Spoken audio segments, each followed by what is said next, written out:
महला पंजवा। मारू राग दे विच ये पावन शब्द उच्चारण करके सतगुरु जी नाम दी महत्ता दर्शा रहे हन। पांच बरख को नाथ ध्रु बारिक। 5 साल दा एक यतीम छोटा जिहा सो ਜਿਹੜਾ ਬੱਚਾ ਧਰੋ ਭਗਤ ਸੀਗਾ, ਕਿਉਂਕਿ ਉਸ ਦੀ ਮਾਤਾ ਨੂੰ ਗੋਲੀ ਵਾਂਗ ਬਣਾ ਕੇ ਰੱਖਿਆ ਹੋਇਆ ਸੀ। ਫਿਰ ਅਨਾਥ ਦੀ ਤਰ੍ਹਾਂ ਹੀ ਹੋ ਗਿਆ। ਸਕੇ ਪਿਓ ਦੀ ਗੋਦ ਦੇ ਵਿੱਚ ਬੈਠਾ ਤੇ ਮਤਰੇਈ ਮਾਂ ਨੇ ਉਠਾ ਦਿੱਤਾ। ਯਤੀਮਾਂ ਵਾਲੀ ਹਾਲਤ ਤਾਂ ਬਣੀ ਹੋਈ ਸੀ। ਪਿਓ ਦੇ ਹੁੰਦਿਆਂ ਵੀ ਯਤੀਮ ਸੀਗਾ। ਉਹਨੇ ਸਾਫ਼ ਕਹਿ ਦਿੱਤਾ ਵੀ ਪੁੱਤ, ਜੇ ਤੈਨੂੰ ਪਿਓ ਦੀ ਗੋਦ ਵਿੱਚ ਬੈਠਣ ਦਾ ਸ਼ੌਂਕ ਹੈ ਤਾਂ ਤੂੰ ਤਪ ਕਰ, ਇੱਛਾ ਕਰਕੇ ਇਹ ਸਰੀਰ ਛੱਡ ਦੇ ਤੇ ਦੂਜਾ ਜਨਮ ਮੇਰੀ ਕੁੱਖ ਤੋਂ ਲੈ, ਤੂੰ ਮੇਰਾ ਮੁੰਡਾ ਬਣੇਗਾ ਤਾਂ ਆਪਦੀ ਪਿਓ ਦੀ ਗੋਦ ਦਾ ਅਧਿਕਾਰੀ ਹੋ ਸਕਦਾ। ਕਹਿੰਦਾ ਅੱਛਾ ਆਹ ਗੱਲ ਹੈ। ਆਪਦੀ ਮਾਂ ਨੂੰ ਆ ਕੇ ਪੁੱਛਣ ਲੱਗਾ, ਤੂੰ ਗੋਲੀ ਹੈ ਕਿ ਰਾਣੀ ਹੈ? ਤਾਂ ਕਹਿੰਦੀ ਮੈਂ ਜਨਮ ਦੀ ਤਾਂ ਰਾਣੀ ਆ, ਕਿਉਂਕਿ ਤੇਰਾ ਨਾਨਾ ਰਾਜਾ ਸੀਗਾ ਜਿਹਦੇ ਘਰ ਵਾਹਿਗੁਰੂ ਨੇ ਮੈਨੂੰ ਜਨਮ ਦਿੱਤਾ। ਤੇ ਪਰ ਕਹਿੰਦਾ ਤੇਰਾ ਸਤਿਕਾਰ ਕਿਉਂ ਨਹੀਂ? ਕਹਿੰਦੀ ਮੈਂ ਨਾਮ ਨਹੀਂ ਜਪਿਆ। ਕਹਿੰਦਾ ਫਿਰ ਮੈਂ ਤਾਂ ਇਸ ਤਰ੍ਹਾਂ ਨਹੀਂ ਰਹਿ ਸਕਦਾ, ਮੈਨੂੰ ਤਾਂ ਸਤਿਕਾਰ ਚਾਹੀਦਾ।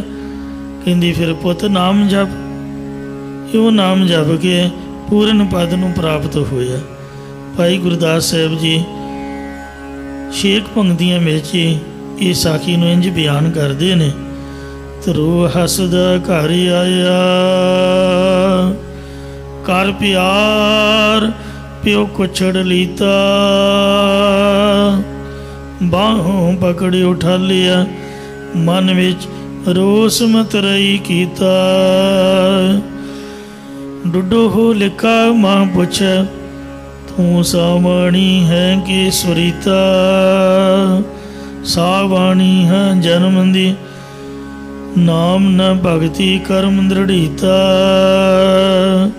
ਕਿਸ ਉਦਮ ਤੇ ਰਾਜ ਮਿਲੇ, ਸ਼ਤਰੂ ਤੇ ਸਭ ਹੂਮ ਨਮੀਤਾ। ਪਰਮੇਸ਼ਰ ਆਰਾਧੀਐ, ਜਿਤੁ ਹੋਈਐ ਪਤਿਤ ਪੁਨੀਤਾ। ਬਾਹਰ ਚੱਲਿਆ ਕਰਨ ਥਾਪ, ਮਨ ਬੈਰਾਗੀ ਹੋਏ ਅਤੀਤਾ। ਨਾਰਦ ਮੁਨੀ ਉਪਦੇਸਿਆ, ਨਾਮ ਨਿਧਾਨ ਅਮਿਓ ਰਸ ਪੀਤਾ। ਹਾਰ ਚੱਲੇ ਗੁਰਮੁਖ ਜਗ ਜੀਤਾ, ਹਾਰ ਚੱਲੇ ਗੁਰਮੁਖ ਜਗ ਜੀਤਾ। ਗੁਰਮੁਖ ਦੁਨੀਆ ਤੋਂ ਹਾਰ ਕੇ ਚੱਲੇ ਤੇ ਦੁਨੀਆ ਨੂੰ ਜਿੱਤ ਕੇ ਵਾਪਸ ਮੁੜੇ। ਮਨ ਜੀਤਾ ਜਗ ਜੀਤ। ਕਿਸੇ ਨੂੰ ਫਾਈਟ ਕਰਨ ਦੀ ਬਜਾਏ, ਕਿਸੇ ਤੇ ਡੋਰੇ ਪਾਉਣ ਦੀ ਬਜਾਏ ਕਿ ਮੈਂ ਜਿੱਤਿਆ ਜਾਵਾਂ, ਅਗਲੇ ਤੇ ਪ੍ਰਭਾਵ ਪਾ ਲਵਾਂ, ਤੁਸੀਂ ਨਾਮ ਜਪੋ। ਜਿਸ ਤਰ੍ਹਾਂ ਕੋਈ ਜਾਦੂ ਟੂਣਾ ਕਰਾਉਂਦਾ ਹੈ ਕਿ ਫਲਾਣਾ ਮੇਰੇ ਵੱਸ 'ਚ ਆ ਜਾਏ, ਉਹਦੇ ਲਈ ਉਹ ਮੰਤਰ ਪੜ੍ਹਦੇ ਨੇ। ਜਾਦੂ ਟੂਣੇ ਵਾਲੇ ਪੁੱਠੇ ਕੰਮ ਕਰਦੇ ਨੇ। ਪੁੱਠਾ ਕੰਮ ਤਾਂ ਆਪਾਂ ਕੋਈ ਕਰਨਾ ਨਹੀਂ ਹੋਇਆ। ਇਸ ਲਈ ਜਿੰਨਾ ਕੁ ਤੁਹਾਡਾ ਨਿਤਨੇਮ ਹੈ, ਤੁਸੀਂ ਗੁਰੂ ਜੀ ਦੇ ਚਰਨਾਂ 'ਚ ਅਰਦਾਸ ਕਰੋ, ਇਹ ਸੱਚਿਆ ਪਾਤਸ਼ਾਹ ਤੇਰਾ ਮੈਂ ਜਪਜੀ ਸਾਹਿਬ ਪੜ੍ਹਿਆ, ਫਲਾਣਾ ਬੰਦਾ ਮੈਨੂੰ ਤੰਗ ਕਰਦਾ, ਪਰੇਸ਼ਾਨ ਕਰਦਾ, ਉਹਦਾ ਨੁਕਸਾਨ ਤਾਂ ਨਾ ਕਰੀ, ਤੇ ਪਰ ਉਹਨੂੰ ਤੂੰ ਸਮਝਾ ਦੇ ਵੀ ਉਹ ਮੈਨੂੰ ਪਰੇਸ਼ਾਨ ਨਾ ਕਰੇ। ਕਿਰਪਾ ਕਰ ਉਹਨੂੰ ਵੀ ਸਮੱਤ ਦੇ ਤੇ ਮੈਨੂੰ ਵੀ ਜਰਨ ਸ਼ਕਤੀ ਦੇ, ਤਾਂ ਕਿ ਝਗੜਾ ਨਾ ਹੋਵੇ। ਤੇ ਇਸ ਵਾਸਤੇ ਤੁਸੀਂ ਵਾਹਿਗੁਰੂ ਜੀ ਦੇ ਚਰਨਾਂ 'ਚ ਅਰਦਾਸ ਕਰੋ ਕਿ ਫਲਾਣਾ ਬੰਦਾ ਮੈਨੂੰ ਦੁਖੀ ਕਰਦਾ ਤੇ ਤੂੰ ਉਹਨੂੰ ਸਮਝਾਉਣਾ ਹੈ, ਕਿਵੇਂ ਨਾ ਕਿਵੇਂ ਮਰਜ਼ੀ ਸਮਝਾ। ਤੋ ਇਸ ਲਈ ਜੇ ਤੁਸੀਂ ਆਪ ਦਾ ਨਿਤਨੇਮ ਕਰਕੇ ਇਹੀ ਮੰਤਰ ਪੜ੍ਹ ਕੇ ਵਾਹਿਗੁਰੂ ਜੀ ਨੂੰ ਬੇਨਤੀ ਕਰੋਗੇ ਤਾਂ ਪਰਮਾਤਮਾ ਵੱਡੇ ਵੱਡੇ ਰਾਜਿਆਂ ਨੂੰ ਨੱਥ ਪਾਉਣ ਵਾਲਾ ਹੈ। ਵੇਖੋ ਔਰੰਗਜ਼ੇਬ ਦੀਆਂ ਗੋਡੀਆਂ ਲਵਾਤੀਆਂ, ਕਾਹਦੇ ਲਈ? ਵੀ ਉਹ ਸੰਤਾਂ ਨੂੰ ਦੁਖੀ ਕਰਦਾ ਸੀਗਾ। ਜਬ ਜਬ ਅਰਿਸ਼ਟ ਹੋਤ ਸੰਸਾਰਾ, ਤਪ ਤਪ ਦੇਹ ਧਰਤੀ ਅਵਤਾਰਾ। ਜਦੋਂ ਦੁਨੀਆ ਵਿੱਚ ਪਾਪ ਪੱਧਰ ਵੱਧ ਜਾਂਦੇ ਨੇ ਤੇ ਉਸ ਵਕਤ ਜਿਹੜੇ ਭਗਵਾਨ ਹਨ ਜਾਂ ਮਹਾਂਪੁਰਖ ਨੇ, ਉਹ ਦੁਨੀਆ ਵਿੱਚ ਅਵਤਾਰ ਧਾਰਦੇ ਨੇ। तो इस वास्ते किसी नूं कोसण की बजाय, किसी नूं गाली गलोच करन की बजाय, किसी के विरुद्ध मुर्दाबाद जिंदाबाद आदਿਕ नारेबाजी करन की बजाय तुसीं सुखमनी साहिब का पाठ पढ़ो तो वाहिगुरु जी नूं आखो। तो वाहिगुरु जी महाराज बाणी दे विच दर्शाउंदे ने कि जिन्ने भी राजे महाराजे ने, खान सुल्तान ने, ये सब वाहिगुरु दे अपने कीते हुए ने और महाराज दे अधीन हन। बादशाह साह सब वस कर दीने, अमृत नाम महारस पीने। बड़े बड़े शाहूकार, बड़े बड़े बादशाह वो नाम अभियासियों के वस विच कर दिंदा, उन्हां दी रखिया करदा है। इस वास्ते सो जिहड़ा महाराज का नाम है ये बहुत बड़ी ताकत वाला है। नीकी कीरी मह कल रख है, छोटी जी कीड़ी च भगवान आपदे नाम की शक्ति रख देवे ते भस्म करे लश्कर कोट लख है। वो लखां करोड़ां लाम लश्कर नूं साड़ के सुआह कर सकती है। इहदे विच कोई बच्चे जां बजुर्ग जां बहुते भलवान की गल नहीं है। साध संगत जीओ, महापुरखां दे जिन्हां जिन्हां दर्शन कीते, संत बाबा जरनैल सिंह जी खालसा पिंडां वाले, काने वर्गा शरीर सीगा, पतलू जिहा, वेखण नूं भी जिस तरह जान होवे ही ना। रोटी भी बुरकियां दो बुरकियां, कोई भलवाना वर्गी खुराक नहीं सीगी। लंगर च की वरतदा? गुरु रामदास महाराज के लंगर च तुसीं हुण जाके छक लो, दाल फुलका ही है। कोई भलवाना वर्गी कोई खुराक थोड़ो आ। जिहड़े जिम जाते हैं वेखो किहड़े किहड़े वड्डे डब्बियां दीयां दुकानां ने, हज़ारां दे प्रोडक्ट ने, 5000 तो घट कोई प्रोडक्ट है ही नहीं। तो गुरुद्वारे का 5000 महीने की तनख्वाह होंदी। तो इस वास्ते जथी की मर्यादा भी बिना तनख्वाह तो रब के नाम का प्रचार करना। तो गुरु घर दे विच वेखो साध मुरादा खाना, तो कोई मोटा ताजा कोई बहुता वड्डा भी शरीर नहीं। महाराजा रणजीत सिंह का शरीर वेख लो, छोटा जिहा कद सीगा महाराजे का। सरदार हरी सिंह नलूआ जरनैल वो तो तगड़े जुस्से वाला सी, पर महाराजा रणजीत सिंह छोटा जिहा कद ते पतलू जिहा शरीर ते अख भी एक कहानी सी, चेचक की बीमारी नाल खत्म हो गई। जिहड़े गोरियां ने साडी धरती ते देश दे उपर 100 साल राज किया, किसी कोलों काबू नहीं आए। वो महाराजे तो थर थर कंबदे सी। जिन्ना चिर जिउंदा रहा उन्हां दी जुरत नहीं पई कि वो सतलुज दरिया टप जान। महाराजे ने हथ मिला के उन्हें संधि की, डरदे मारे ही कोई संधि करदा कि महाराजा सानू साडा व्यापार करन दई, तू सानू कुछ ना आखी, असीं तैनूं कुछ नहीं कहिंदे। सतलुज तू इधर नूं ना आई, असीं सतलुज टप के तेरे वल नहीं आउंदे। पर गोरे बांदर चालां चलदे रहे। बांदरां दा काम यही हुंदा, अंदरों अंदर डोगरियां नूं खरीद लिया। महाराजे दी अखां मिटण दी देर सीगी कि उन्हां सब कुछ उल्ट पुलट करके बड़े बड़े तगड़े सरदार वेखो किहड़े किहड़े जरनैल सीगे, उन्हां कोलों गोरे काबू नहीं आए। पर महाराजा रणजीत सिंह इउं रब दी किरपा हुंदी है, जिन्ना नाम जपिया भगती कीती है सो दुनिया उन्हां दा सिक्का मनदी है। ये कोई कसुन्नमुखी वाला राज नहीं, कोई जोर जबरी नहीं। एक वचन की ताकत वाहिगुरु की किरपा नाल प्राप्त हुंदी है। 5 साल का छोटा जिहा बच्चा की हुंदा जिहड़ा यतीम वांगर सीगा, ना तो माँ का सही प्यार, क्योंकि माँ का सत्कार नहीं सी, ते ना पिता दी गोदी। वो वेखो छोटा जिहा बच्चा हार सिमरत अमर अटारे, हरि परमेश्वर का सिमरन करन करके अमर मरण तो रहत हो के अटल पदवी नूं प्राप्त हो गया। इसलिए किसी की मार कुटाई ना करो, किसी ते फाइट ना करो, किसी ते जादू टूना करन लई कोई बाबियां दे कोल ਕਾਲੀ ਇਲਮ ਵਾਲਿਆਂ ਕੋਲ ਕੋਈ ਤਵੀਤ ਨਾ ਕਰਾ ਕੇ ਲਿਆਓ। ਤੁਸੀਂ ਵਾਹਿਗੁਰੂ ਜੀ ਦਾ ਨਾਮ ਜਪੋ, ਤੁਸੀਂ ਬਾਣੀ ਪੜ੍ਹੋ, ਨਿਤਨੇਮ ਕਰੋ। ਜਿੰਨਾ ਵੀ ਤੁਹਾਡਾ ਹੈ ਤਾਂ ਤੁਹਾਨੂੰ ਵੀ ਮਹਾਰਾਜ ਕਿਰਪਾ ਕਰੂਗਾ। ਸਤਿਕਾਰ, ਆਦਰ, ਮਾਣ, ਮਾਇਆ ਤੇਲਾ ਸਭ ਕੁਝ ਬਣਦਾ ਜੋ ਤੁਹਾਡੇ ਹੱਕ ਦਾ ਹੈ, ਪਰਮਾਤਮਾ ਜ਼ਰੂਰ ਤੁਹਾਡੇ 'ਤੇ ਬਖਸ਼ਿਸ਼ ਕਰੂਗਾ। ਬੇਨਤੀ ਕਰੀਏ। ਕਾਨੜਾ ਮਹੱਲਾ ਪੰਜਵਾ। ਜਨ ਕੋ ਪ੍ਰਭ ਸੰਗੇ ਸਨੇਹੋ, ਸਾਜਨੋ ਤੂੰ ਮੀਤ ਮੇਰਾ ਗ੍ਰਹਿ ਤੇਰਾ ਸਭ ਕੇਹੋ। ਰਹਾਉ ਮਾਨ ਮੰਗੋ, ਸਤਿਕਾਰ ਵੋਟਾਂ ਵਾਲਿਆਂ ਕੋਲੋਂ ਨਾ ਮੰਗੋ। ਦੁਨੀਆ ਕੋਲ ਨਹੀਂ ਪਿਆ ਤੁਹਾਡਾ ਸਤਿਕਾਰ। ਤੁਸੀਂ ਗੁਰੂ ਮਹਾਰਾਜ ਦੇ ਚਰਨਾਂ ਵਿੱਚੋਂ ਇਹ ਬੇਨਤੀ ਕਰੋ ਤੇ ਜਿੰਨਾ ਤੁਹਾਨੂੰ ਚਾਹੀਦਾ ਉਹਨਾਂ ਗੁਰੂ ਜੀ ਦਾ ਸਤਿਕਾਰ ਕਰੋ। ਜਿਨ ਨਾਨਕ ਸਤਿਗੁਰ ਪੂਜਿਆ ਤਿਨ ਹਰ ਪੂਜ ਕਰਾਵਾ। ਮਹਾਰਾਜ ਸੋ ਮੈਂ ਮਾਣ ਮੰਗਦਾ ਹਾਂ, ਤਾਨ ਮੰਗੋ। ਮੈਂ ਆਪਦੇ ਘਰ ਵਿੱਚੋਂ ਬਲ ਮੰਗਦਾ, ਆਤਮਿਕ ਬਲ ਜਿਹੜਾ ਨਾਮਦੇਵ ਦੇ ਵਿੱਚ ਸੀਗਾ, ਕਬੀਰ ਸਾਹਿਬ ਦੇ ਵਿੱਚ ਜਿਹਨੂੰ ਕਹਿੰਦੇ ਕੌਨਫੀਡੈਂਸ।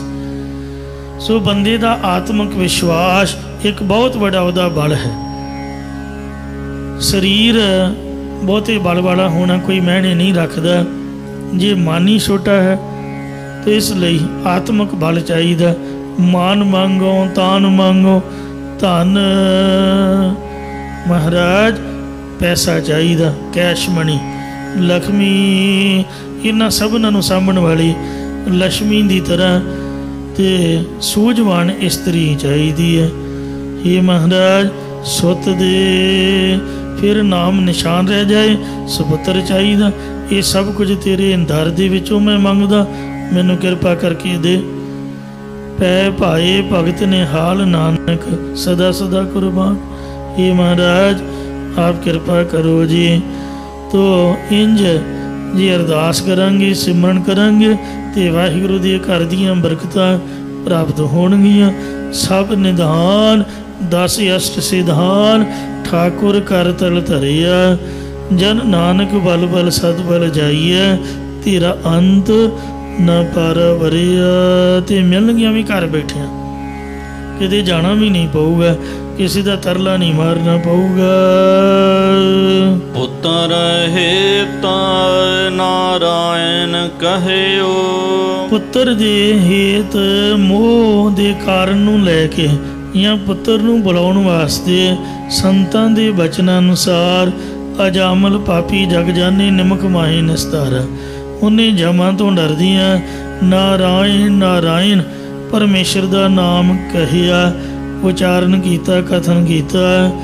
ਸੋ ਜਾਂ ਪੁੱਤਰ ਦਾ ਕਾਰਨ ਲੈ ਕੇ ਪੁੱਤਰ ਦੇ ਮੋਹ ਵਿੱਚ ਨਾਰਾਇਣ ਨਾਰਾਇਣ ਕਹਿਆ। ਅੰਤਕਾਲ ਜੋ ਨਾਰਾਇਣ ਸਿਮਰੈ, ਐਸੀ ਚੰਦਾ ਮੈਂ ਜੇ ਮਰੈ। ਬਦਤ ਲੋਚਨ ਤੇ ਨਰ ਮੁਕਤਾ, ਪੀਤੰਬਰ ਵਾਕੇ ਹਿਰਦੈ ਬਸੈ। ਜਮ ਕੰਕਰ ਮਾਰ ਬਿਦਾਰੇ। ਉਸ ਪਰਮੇਸ਼ਰ ਨੇ ਵੇਖੋ ਜਮਾਂ ਦੇ ਦਾਸ ਭਾਵ ਜਮ ਦੇ ਅਜ਼ਰਾਈਲ, ਮਿਕਾਈਲ ਆਦਿਕ ਦੂਤਾਂ ਨੂੰ ਮਾਰ ਕੇ ਬਿਦਾਰ ਖਿੰਡਾ ਦਿੱਤਾ, ਦੂਰ ਕਰ ਦਿੱਤਾ ਸੀ।